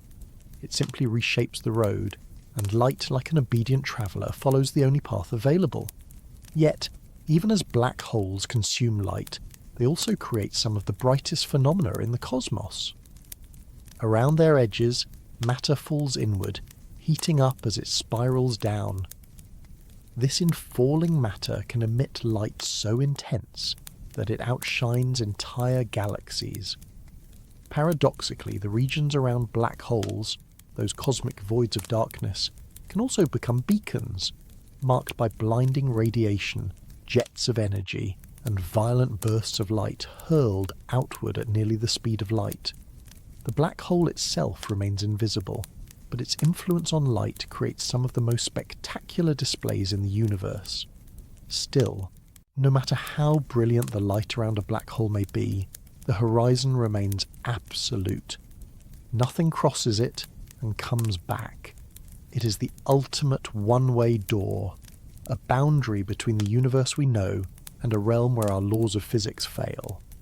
Light, the very thing that defines our sense of distance and time, vanishes there, as if it has reached the ultimate limit of reality. And yet, in its disappearance, light tells us something essential. By watching what happens to photons near a black hole, we glimpse the invisible. We see the way gravity can bend, stretch, and even consume the very fabric of existence. Light doesn't just fall into black holes, it marks their edges, outlines their invisible borders, and reveals their presence in the darkness.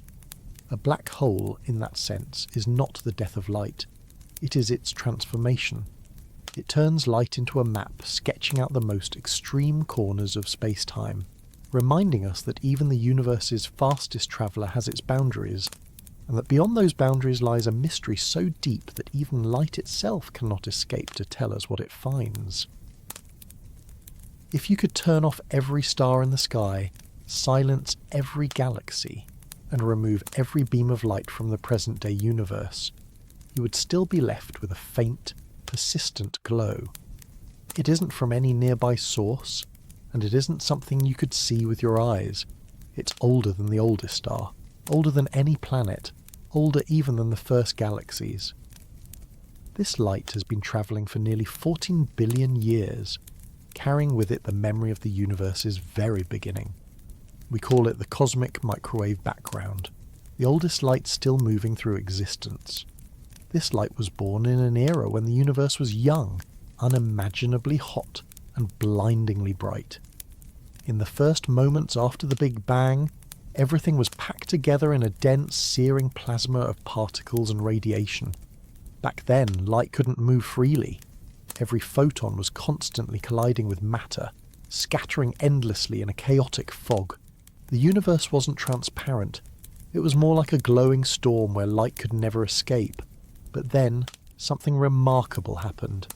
About 380,000 years after the Big Bang, a blink in cosmic time, the universe cooled just enough for atoms to form. For the first time, electrons and protons came together, creating a clear and stable environment where light could finally travel unimpeded. In that moment, the fog lifted, the universe became transparent, and the photons that had been trapped in that storm of collisions were released. Those photons began to stream outward, racing into the vastness of space, and they've been travelling ever since. This is the light we now call the cosmic microwave background, or CMB. It is not bright. It is not sharp. It's a faint whisper stretched thin by billions of years of cosmic expansion. Its once blazing energy cooled into microwaves, far beyond the reach of human vision. And yet, despite its faintness, it is everywhere. No matter where you look in the sky, no matter what direction you point your instruments, this ancient glow surrounds you. It is the echo of the universe's birth, still ringing softly through space. When we look at this light, we are not simply looking far away. We are looking back in time. Every photon in the cosmic microwave background is a traveller that has been moving across the universe for nearly the entire history of existence. It carries with it a map of the infant cosmos, frozen in place from the moment it was first released. Embedded in this light are subtle patterns, tiny variations in temperature and density, that tell the story of how the first structures of the universe began to form. From these ripples, galaxies would grow, stars would ignite, worlds would eventually come into being. This ancient light is, in many ways, the universe's memory. It doesn't change, it doesn't fade, and it doesn't forget. It has been stretched by the expansion of space itself, its wavelengths lengthened, its energy thinned out. But it is still here, still travelling, still wrapping around us like a quiet reminder of the moment when everything began. If light could see, this would be its longest journey, an endless trek across billions of years, never aging, never stopping, simply crossing the ever-expanding fabric of reality. And what's even more remarkable is that we can detect it. Using sensitive instruments, scientists have mapped this faint glow with extraordinary precision. What they found was astonishing. The cosmic microwave background is almost perfectly uniform, the same in every direction, with only tiny fluctuations. These fluctuations, little more than a few thousandths of a degree, are the fingerprints of the early universe. They are the seeds of everything we see today, the small differences that, over billions of years, would grow into galaxies, clusters of galaxies, and the vast cosmic web that stretches across space. It's humbling to realize that the light filling your microwave detectors tonight is the same light that began its journey, before there were stars, before there were planets, before there was even the faintest concept of here and there. It has passed through an evolving universe, through epochs where galaxies formed, merged and collided, through ages where stars lived and died, scattering heavier elements into space. It has been present for every chapter of the universe's story, and it is still moving, still carrying its message across a cosmos that only grows larger with every passing moment. If you step outside on a clear night and look at the stars, you're seeing photons that may be thousands or millions of years old. But the cosmic microwave background is different. It is not just old, it is primordial. It belongs to a time before time, as we know it. It is the purest trace of the universe's birth, still glowing faintly, like an ember from a fire that once burned brighter than anything we can imagine. And here's the strange part. Though this light has been stretched thin, though it is faint and cold, it still surrounds us completely. Every point in space is bathed in it. The room you're in right now is filled with it. You cannot see it, but it's there. A quiet ocean of ancient photons washing through you, through the walls, through everything, always moving, always present. When we think about light, we often think about what it illuminates, the stars, the planets, the world in front of us. But this oldest light does something different. It doesn't light up objects. It reveals time itself. It shows us what the universe was before it became the universe we know. It is a window, not just to a faraway place, but to the first moment that light itself was free to move, and so this ancient light keeps travelling, crossing a universe that grows bigger every second, its wavelength stretched thinner and thinner by the expansion of space. It has no destination. It doesn't need one. It is simply the oldest journey still happening, a path without an end. And we, on this tiny planet in a quiet corner of the cosmos, are lucky enough to be able to see it, to read the story it carries, and to understand that even after nearly 14 billion years, this light is still on its way. If you want to understand the history of the universe, you don't need to dig through the ground or search for hidden ruins. You only need to follow the light. Every beam, every photon, every faint flicker crossing the vast expanse of space is a record of something that once happened. Light is not just illumination, it is memory. A memory that never fades, never slows, and never looks back. It travels forward, carrying with it a story that stretches across billions of years, written in a language of speed, colour and time. When you look up at the stars, you're looking at this memory. The light that shines down on you tonight has been travelling for years, centuries or even millennia. Some of it left its source long before there were cities on Earth, long before there were humans, long before there was even a planet for us to stand on. When you see a star that's 100 light years away, you're seeing it not as it is now, but as it was 100 years ago. When you look at a galaxy that's 1 billion light years away, you are witnessing an event that took place 1 billion years before this moment. Light is the only way we can see the past directly, not through imagination or reconstruction, but as it truly was. And that is what makes light such a powerful witness. Unlike us, it does not age or forget. A photon created in the violent heart of a star doesn't slow down, doesn't weaken as it travels across space. It simply moves, endlessly, until it meets something that can absorb it. A planet, a telescope, an eye. And in that moment of arrival, it delivers its message. It tells us, without words, about where it came from, about the conditions that created it, about the world it once left behind. This is why astronomers sometimes call light a time machine, because every photon we detect is a messenger from a different era. We do not see the universe as it is, we see it as it was.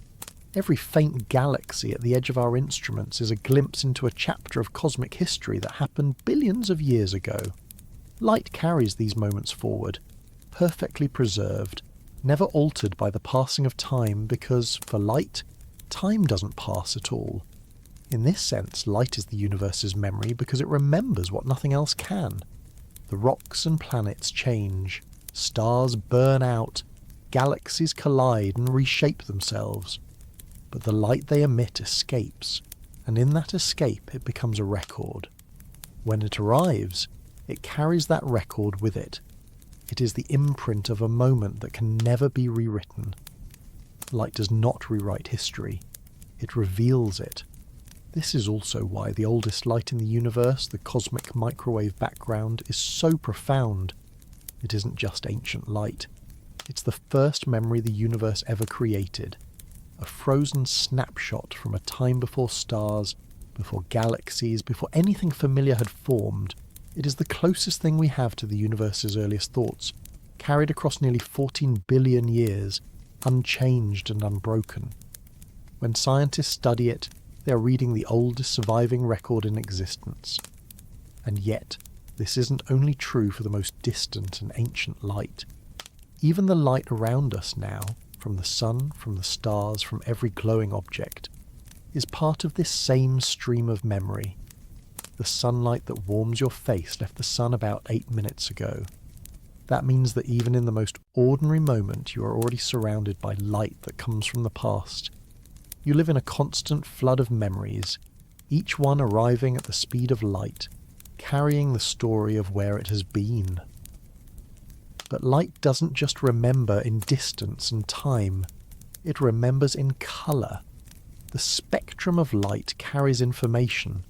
The fingerprints of the atoms it has passed through, the temperature of the star it was born in, the way it was stretched by the expansion of the universe.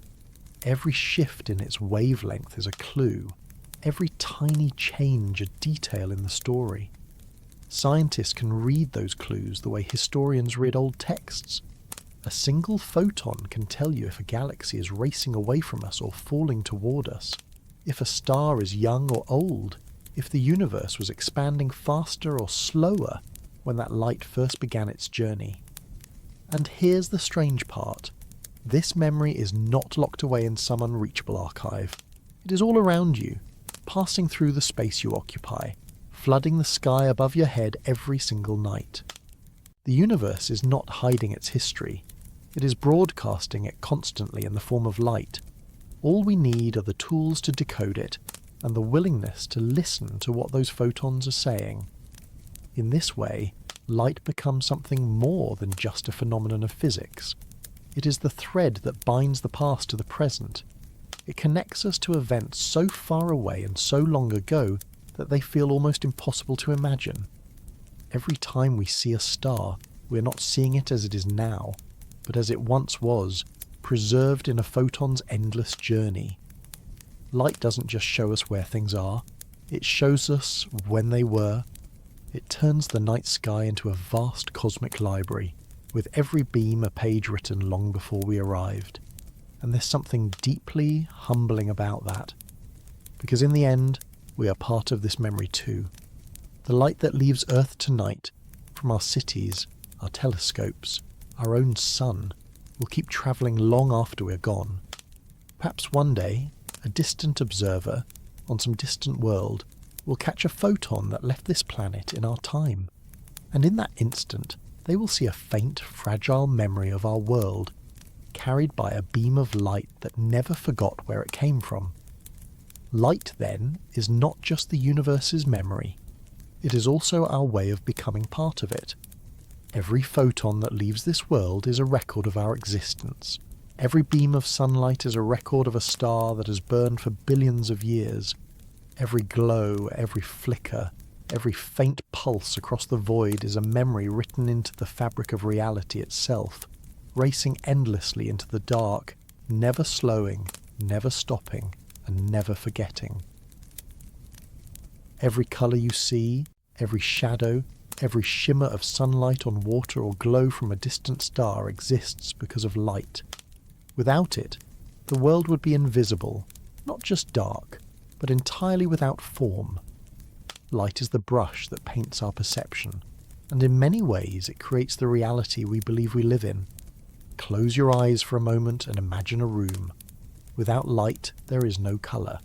There is no shape.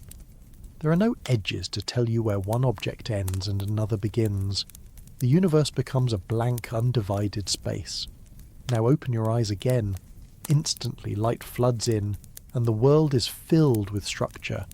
Shadows form where light is blocked. Colours emerge as light reflects from different surfaces. Textures become clear because of the way light bends and scatters. In that instant, light hasn't just illuminated the world, it has built it piece by piece for your mind to assemble. This is because our perception of reality is inseparable from light. What we call seeing is really an intricate process of decoding light. Photons bounce off objects, travel through the air, pass into your eyes, and trigger a chain of reactions that turn into sight. Your brain doesn't see the object itself. It sees the light that left it, or reflected off it, or escaped from it millions of years ago in the case of stars. Everything you see is an echo of photons reaching you, bringing information from somewhere else, and that means your entire visual world is a kind of translation, an interpretation of light's endless journey. The deep blue of the ocean, that is light, filtered and scattered by water.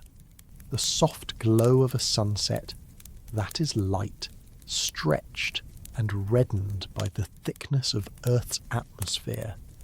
Even the blackness of space is not the absence of light, but a reminder of how little of it has reached you from that direction. Light doesn't just make the world visible, it dictates the world's appearance. It chooses what is revealed and what remains hidden. But light does more than create the images you see. It defines how you understand time and distance too. When you look at the moon, you're not seeing it as it is now. You're seeing it as it was just over a second ago, because that's how long it takes for its light to reach you. When you gaze at a distant star, you're seeing it as it was hundreds or thousands of years ago. Light doesn't just paint your perception in space. It stretches it backward in time. Every image in your mind is a frame from the past, projected forward into the present by photons. And light, in all its forms, bends reality in ways that are even stranger than we usually realize. It refracts, it reflects, it scatters. A glass of water can turn a straight straw into something that looks bent.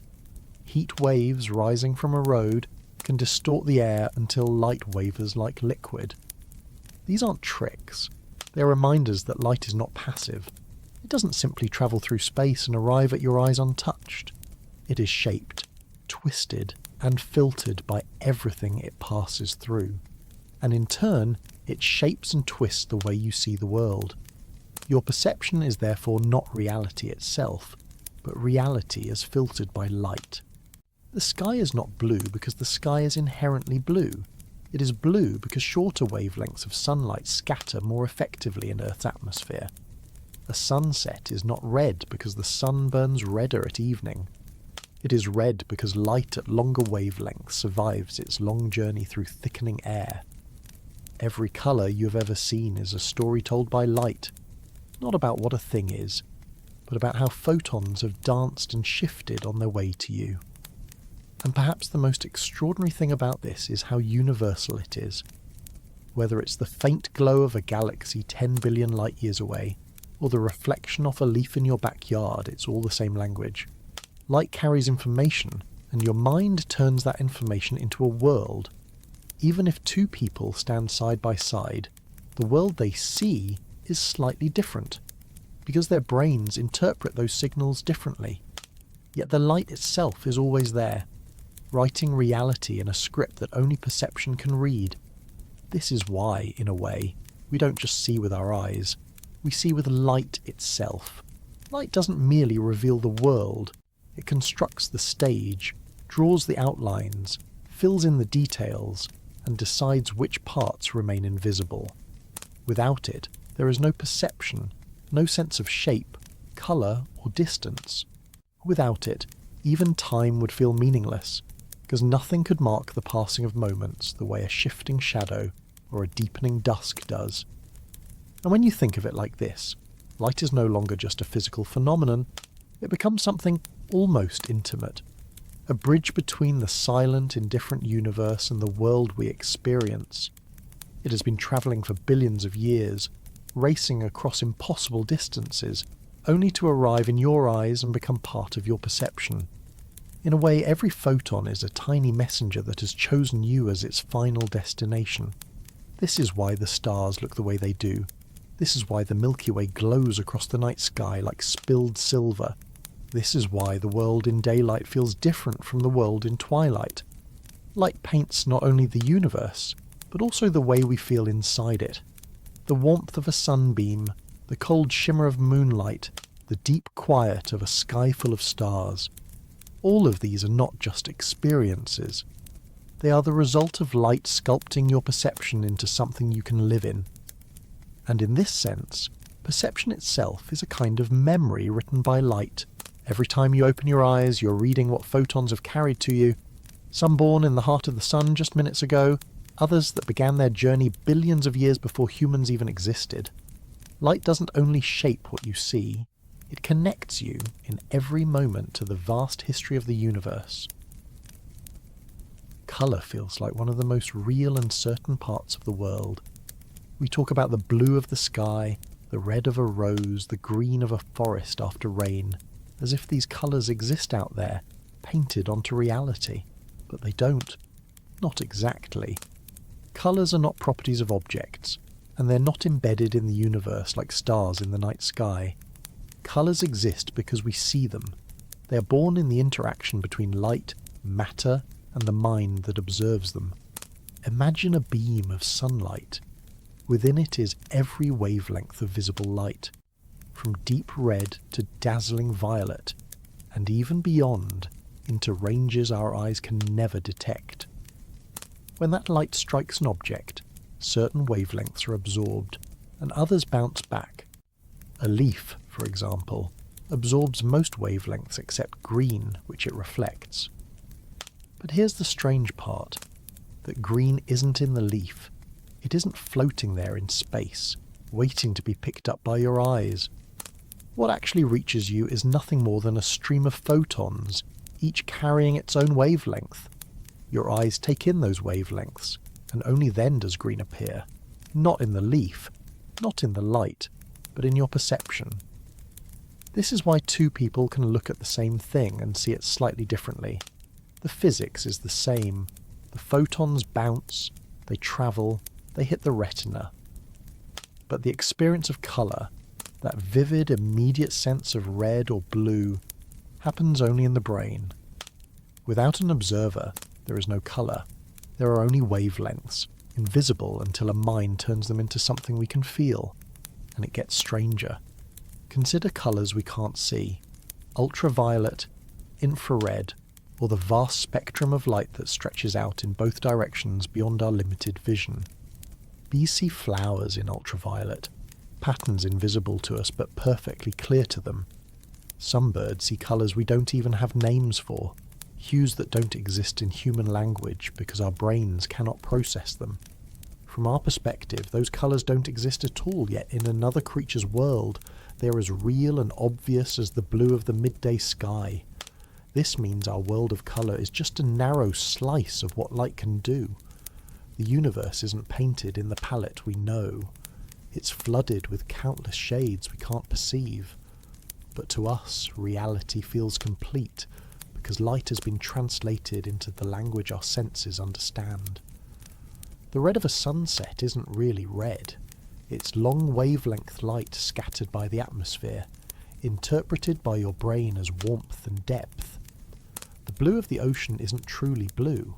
It's water filtering out longer wavelengths, letting the shorter ones reach you. None of these colours exist out there. They bloom only in the moment of perception. This is why colour is not just a physical property, it is a collaboration between light and consciousness. Without photons, there is nothing to see. Without eyes and a brain to decode them, photons are simply energy moving through space.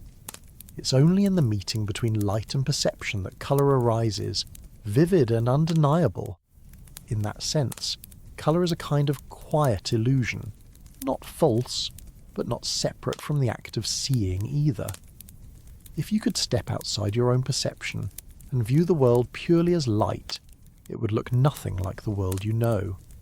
There would be no red apples or green leaves or golden sunsets. There would only be fields of radiation, each with its own wavelength and energy, none of them possessing the colours you recognise. The beauty we experience is not in the photons themselves, it is in what our minds make of them. And yet this illusion is not meaningless. It is how we survive. Colour allows us to tell ripe fruit from unripe, to notice danger in a flash of warning red, to track the shifting sky from dawn to dusk. It turns the raw, indifferent physics of light into something we can live in. A world of contrast and beauty, of soft blues and brilliant golds, of deep, endless black studded with stars. Even the stars themselves, if you look closely enough, reveal their colours. A young hot star shines blue-white. An older, cooler star glows orange or red. But those colours are not really there. They are clues, translations of temperature and composition into something our eyes can process. What we call colour is light's way of letting us read the universe in a language we instinctively understand. And perhaps the most fascinating part is this. Because colour depends on perception, it can be different for every observer. Some people are colourblind, their brains interpreting light differently, seeing fewer hues where others see many. Some animals see far more colours than we ever could. In a sense, each of us lives in our own version of the universe's palette, each one painted by the meeting of light and perception.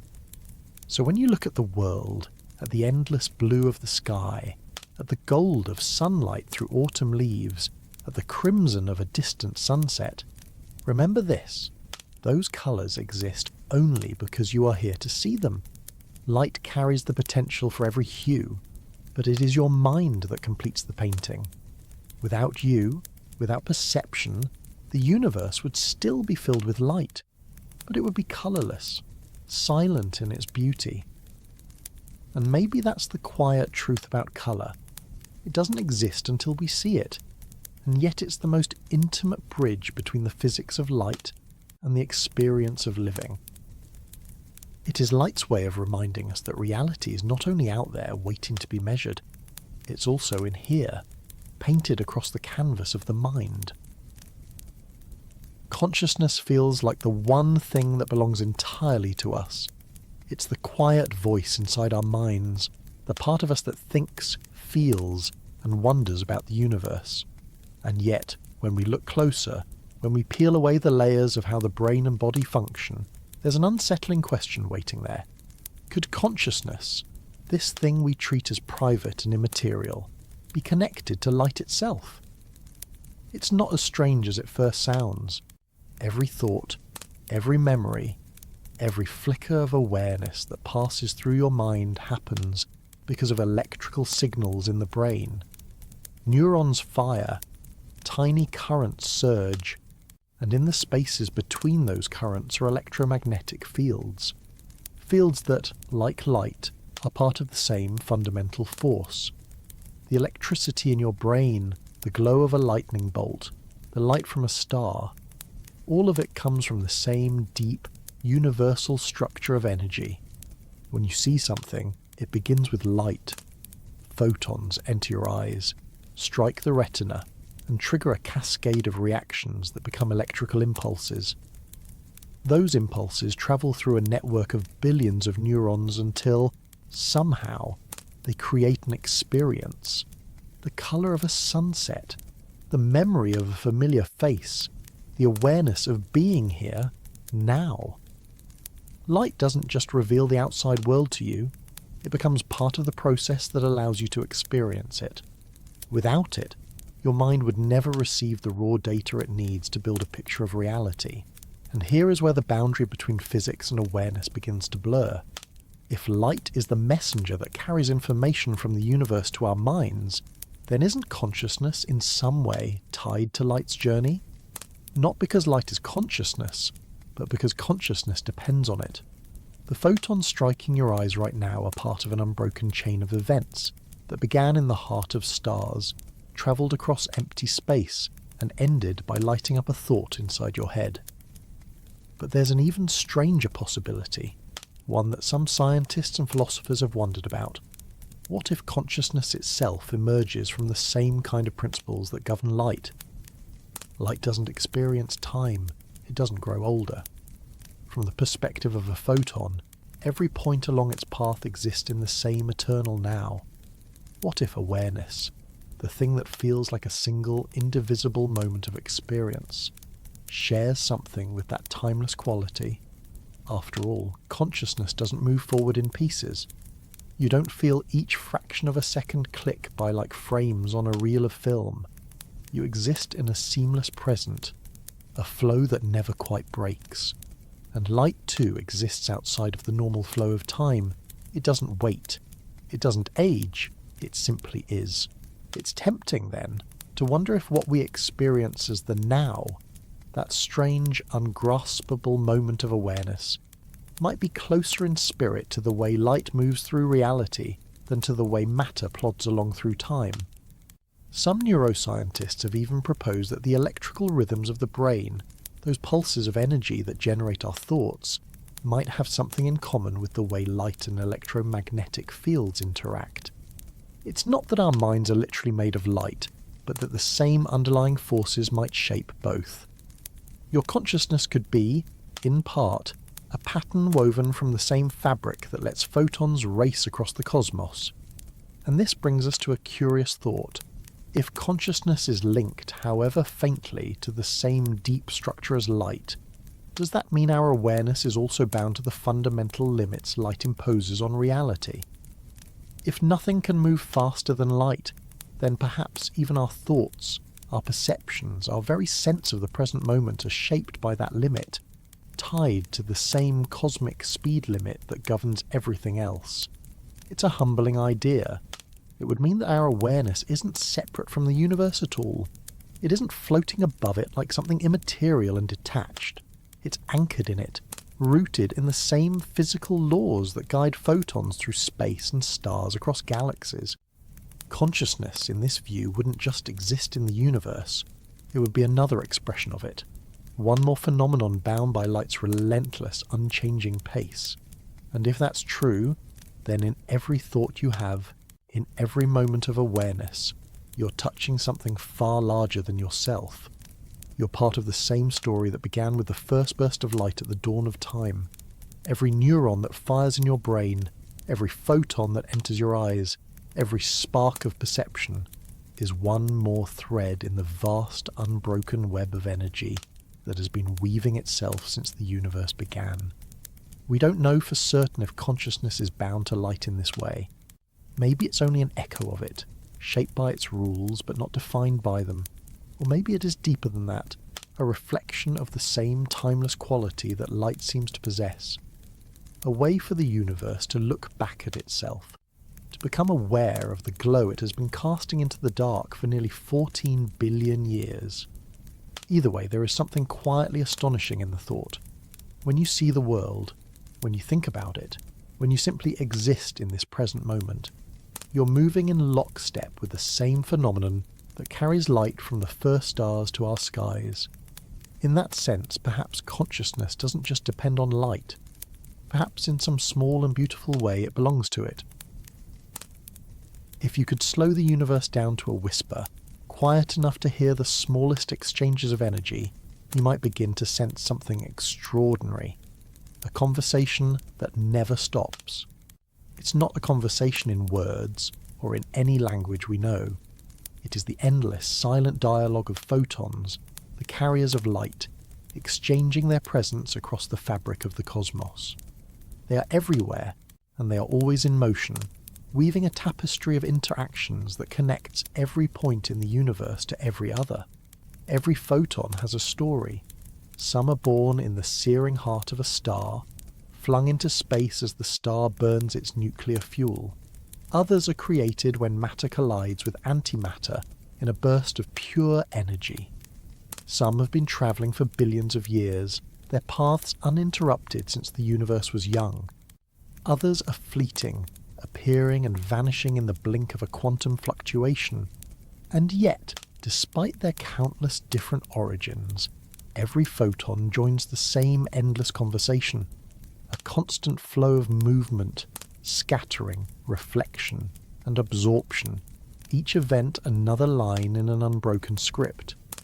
When a photon leaves a star and crosses empty space, it may pass near another star, bend slightly under gravity, and continue on. It may encounter a planet, strike its surface, and reflect. It may hit the atmosphere and scatter, turning a blue sky into a dome of diffused light. It may be absorbed by a leaf, driving the chemistry that allows life to exist. Or it may reach an eye, yours, and in that instant it becomes part of a thought, part of a memory, part of the human story. In this way, photons are not just pieces of energy, they are the universe's messengers, forever moving, forever interacting, forever shaping what can be known and seen. And the conversation never stops because every interaction spawns another. When light strikes a mirror, it bounces and changes direction, carrying new information about its encounter. When it scatters in a cloud, it splits and diffuses, turning sunlight into the soft white glow of an overcast day. When it passes near a black hole, it bends and stretches, distorted by gravity but never destroyed, its path altered, but its message intact. Each of these interactions is like an exchange, a photon brushing against matter and leaving behind a trace of its journey. This is why, in a sense, photons have been speaking to one another since the beginning. Not directly, not with intention, but through the chain of cause and effect that links every particle to every other. A photon emitted from a distant quasar billions of years ago might eventually strike a detector in a telescope on Earth. Having crossed an ocean of space and brushed against the gravitational pull of galaxies along the way, that single photon has carried the memory of that ancient quasar across time. And when it reaches us, it joins countless others in telling the story of the universe. Even here, in the most ordinary places this conversation is happening. Light reflects off the walls of your room, scatters off the air, and bounces from object to object before reaching your eyes. You are surrounded by a constant sea of photons, each one carrying information about the world around you, their paths intersecting, overlapping, merging into a quiet but infinite network of exchanges. We don't notice it, because it is so fundamental, so seamless, that it simply feels like reality itself. But in truth, it is light knitting together every visible thing in an endless luminous web. On a larger scale, these conversations shape the universe. Galaxies speak in light. Stars broadcast their life stories in colours and brightness, their photons telling us how hot they are, how old they are, and even how much longer they have to burn. When a star dies, it shouts its last words in brilliant flashes of light, scattering photons across space to be picked up by anyone, or anything, that might be watching, even billions of years later. And then there are the photons of the cosmic microwave background, the oldest light in existence. They have been travelling for nearly the entire age of the universe, carrying with them a record of its infancy. When we detect them, we are not just listening to light. We are eavesdropping on a conversation that began almost 14 billion years ago and has never once paused. If photons could think, if they could be aware of their endless journey, they would see a universe without separations. They would see no difference between here and there, no distinction between past and present. Every interaction would be part of one continuous thread, every exchange part of an unbroken dialogue that stretches across space and time. In this way, the conversations of photons aren't just a poetic image. They're a description of how reality communicates with itself. We, as observers, are part of that dialogue too. When you look at the night sky and catch the light of a distant star, you're not simply watching. You're joining the conversation. Your eyes, your telescope, your mind. They become the final link in a chain that began eons ago. You're not separate from it. You're part of the same luminous story. And perhaps this is what light has been doing all along, weaving together the countless fragments of the universe into something whole.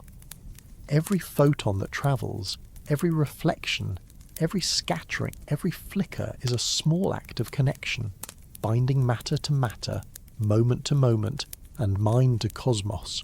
It is an infinite conversation, and it has been happening since the very first light broke free from the darkness and began to move.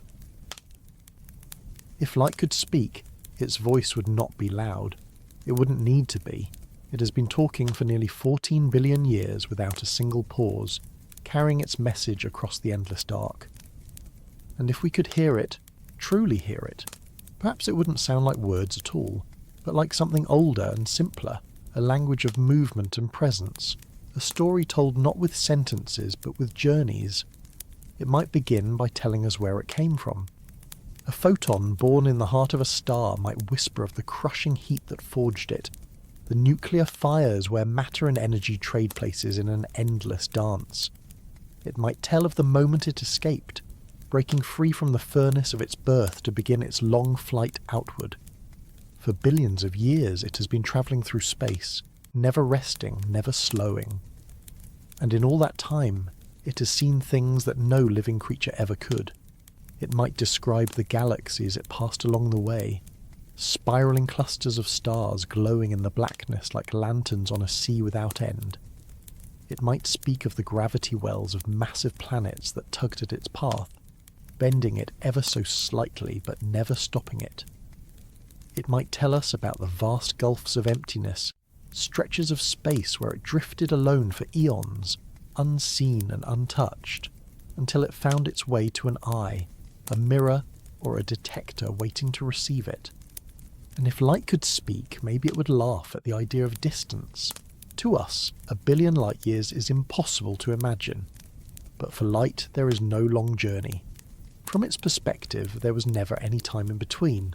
It would say, I was there, and now I am here, and to me, there was no in-between. Perhaps that is why light is such a perfect witness to the universe. It does not age. It does not wait.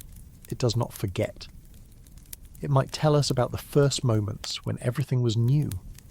The photons of the cosmic microwave background, the oldest light still moving, would speak in the faintest, most ancient voice. They would tell us of a time when the universe was nothing but a dense, searing fog, when space itself was small and hot and filled with energy. They would describe the moment when everything cooled, when the first atoms formed, and when they were finally free to travel outward. They have been speaking ever since, carrying that memory across the expanding cosmos, a message from the universe to itself. Light might also tell us what it has seen of us. It has bounced off the oceans of Earth, reflected from mountain snow, slid across the glass of our cities, and passed through the eyes of every living thing that has ever looked up at the sky. It has been captured in paintings, in telescopes, in photographs. Every sunset you have ever watched, every candle flame, every lightning flash. All of it was light, speaking in its quiet, wordless way. If light could speak, perhaps it would not speak only of motion but of connection. It might say, I am the bridge between everything, because light links the farthest galaxies to our eyes. It carries the memory of stars that died before Earth was born. It binds cause to effect, because nothing happens faster than light can move. In a sense, it is the universe's messenger and its boundary, the thread that ties space and time together in a single seamless fabric. And maybe light would ask us if we realise how much of it we are made of. Every atom in our bodies was forged in stars whose light once filled the darkness. We are creatures born of matter, but we are also beings who live by light. We see because of it. We know the cosmos because of it.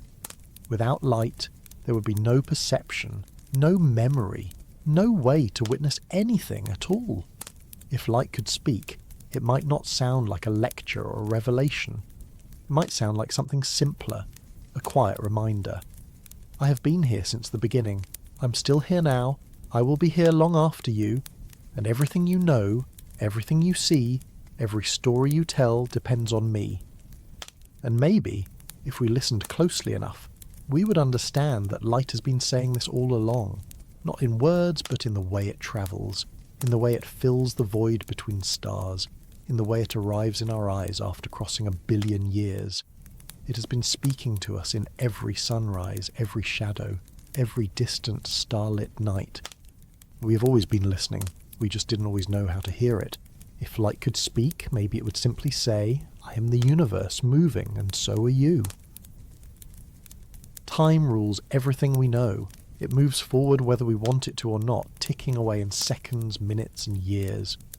We grow older under its steady pace, planets orbit in its rhythm, stars are born and die by its measure. And yet for light, time is not the same. In fact, for light, it may not exist at all. From our perspective, light races across the universe at nearly 300,000 kilometers per second. It travels for billions of years to reach us from the most distant galaxies. We look at it and see history, the deep past arriving in the present. But from light's own point of view, if such a thing could exist, that journey does not take billions of years. It takes no time at all. The instant a photon is emitted from its frame of reference, it arrives at its destination. There is no during, no in-between, no slow crawl through the fabric of time. For light, every point on its path exists in one single, unbroken moment. This is not poetry. It is what relativity tells us. The faster you move, the more time slows down relative to those who are not moving with you. Push that speed all the way to the speed of light, and time doesn't merely slow, it stops. A photon doesn't age. It doesn't experience the seconds passing. It doesn't know before or after. It exists in a kind of eternal present, where all distances collapse into now. Think of what this means. While we experience the universe as a sequence, just one event following another, light does not. The glow of a star that left its surface 10 billion years ago, and the moment that same light enters your eye are, for the photon, one and the same. No waiting, no passage of ages, no gap to cross. This is why some physicists describe light as being outside time, or at least as close to timelessness as anything we can imagine. It is not bound to the same ticking clock that governs matter. We live inside time, but light moves in a way that makes time irrelevant. It is the nearest thing we have to a bridge between what is fleeting and what is eternal. Even the cosmic microwave background, the oldest light in existence, has been crossing the universe since the dawn of everything we know. To us, that's almost 14 billion years of travel.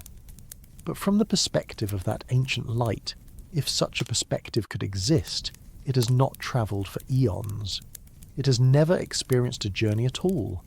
It has simply been unchanged and ageless, slipping across space without ever feeling the passage of time it carries with it. And perhaps this is why light feels so fundamental, so absolute. It is not simply fast. It is anchored in a kind of stillness, a speed so great that it erases time altogether. It is the cosmic constant against which all other motion is measured. Matter slows, decays, and transforms under the weight of time, but light keeps moving as though time has no claim on it. If you could see the world as light does, you would not see a flowing river of moments. You would see the universe as one vast simultaneous whole, every point connected, every event coexisting in an unbroken now. Light doesn't merely move through space, it reveals a deeper truth, that time itself may not be as rigid and universal as we think. For light, the difference between then and now seems to vanish. And this is why light is not only the key to seeing the universe, it is also the key to understanding it. Light is the one thing that threads through the fabric of time without ever being bound to it. It is timelessness expressed as motion. When we look at the stars, we're not only looking into the past, we're peering into a state of being where past, present, and future are all stitched together by the unchanging speed of light. And in that sense, maybe this is the quiet lesson light has been carrying all along. While everything else is swept along by time's current, light has already reached the shore.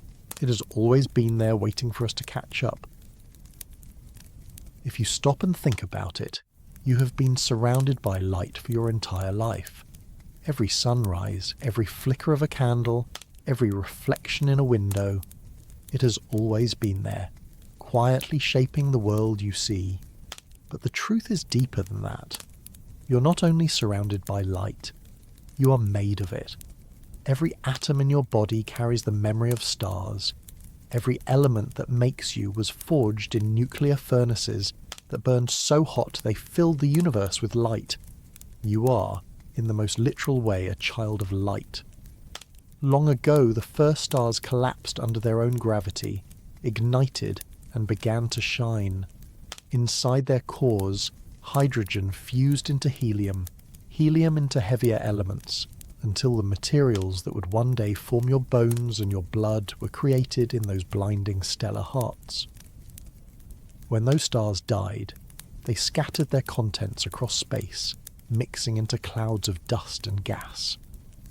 From those clouds, new stars were born, planets formed, and eventually so did you.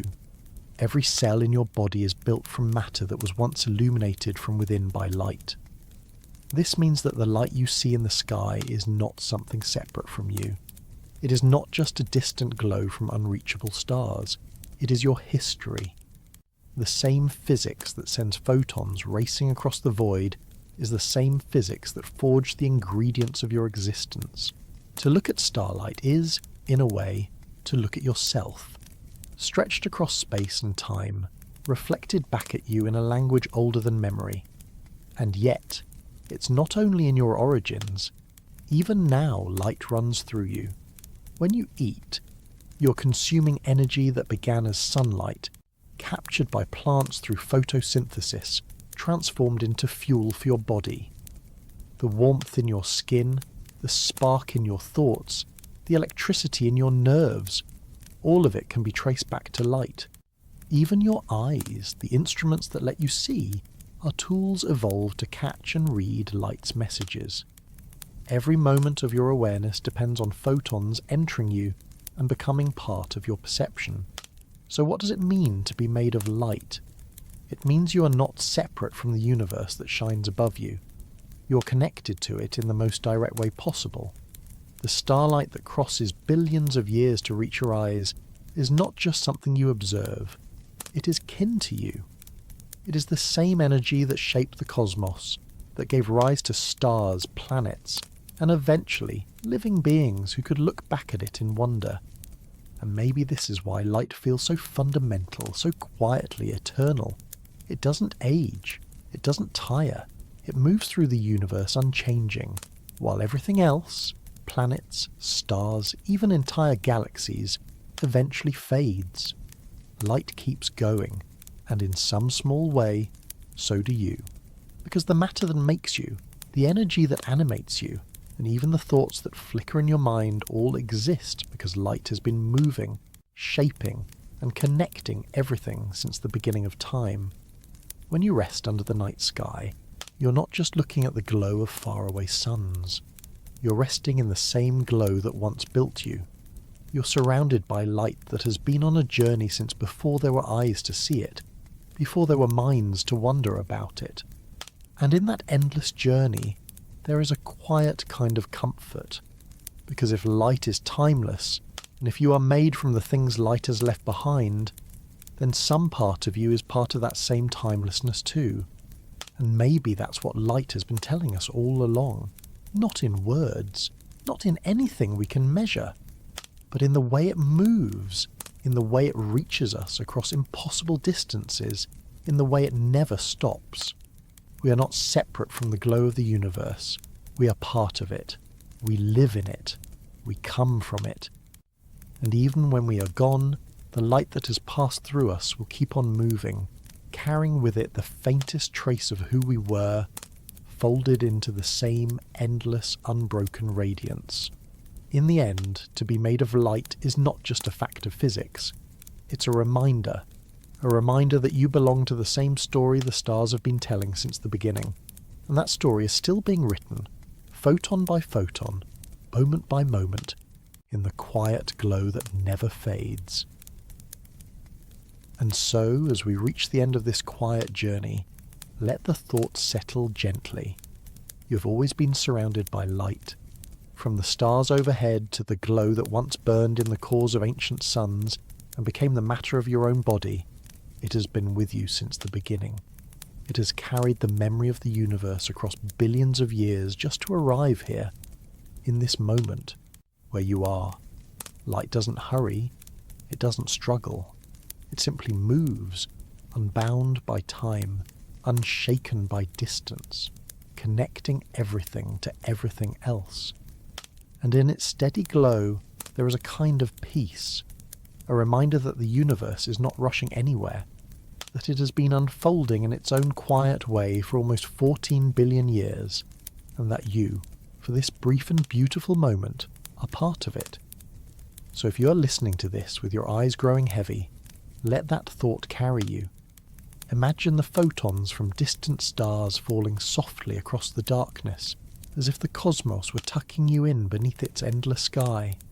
Breathe, slowly, and know that nothing in this universe is truly separate. Not the stars, not the light, not you. Thank you for joining me here, for resting in this glow that has been shining since before time as we know it. And if this brought you a little calm tonight, feel free to stay, to listen again, or simply to let the quiet carry you into sleep. Until next time, may the light above you and the light within you remind you how vast and connected this universe truly is. Good night.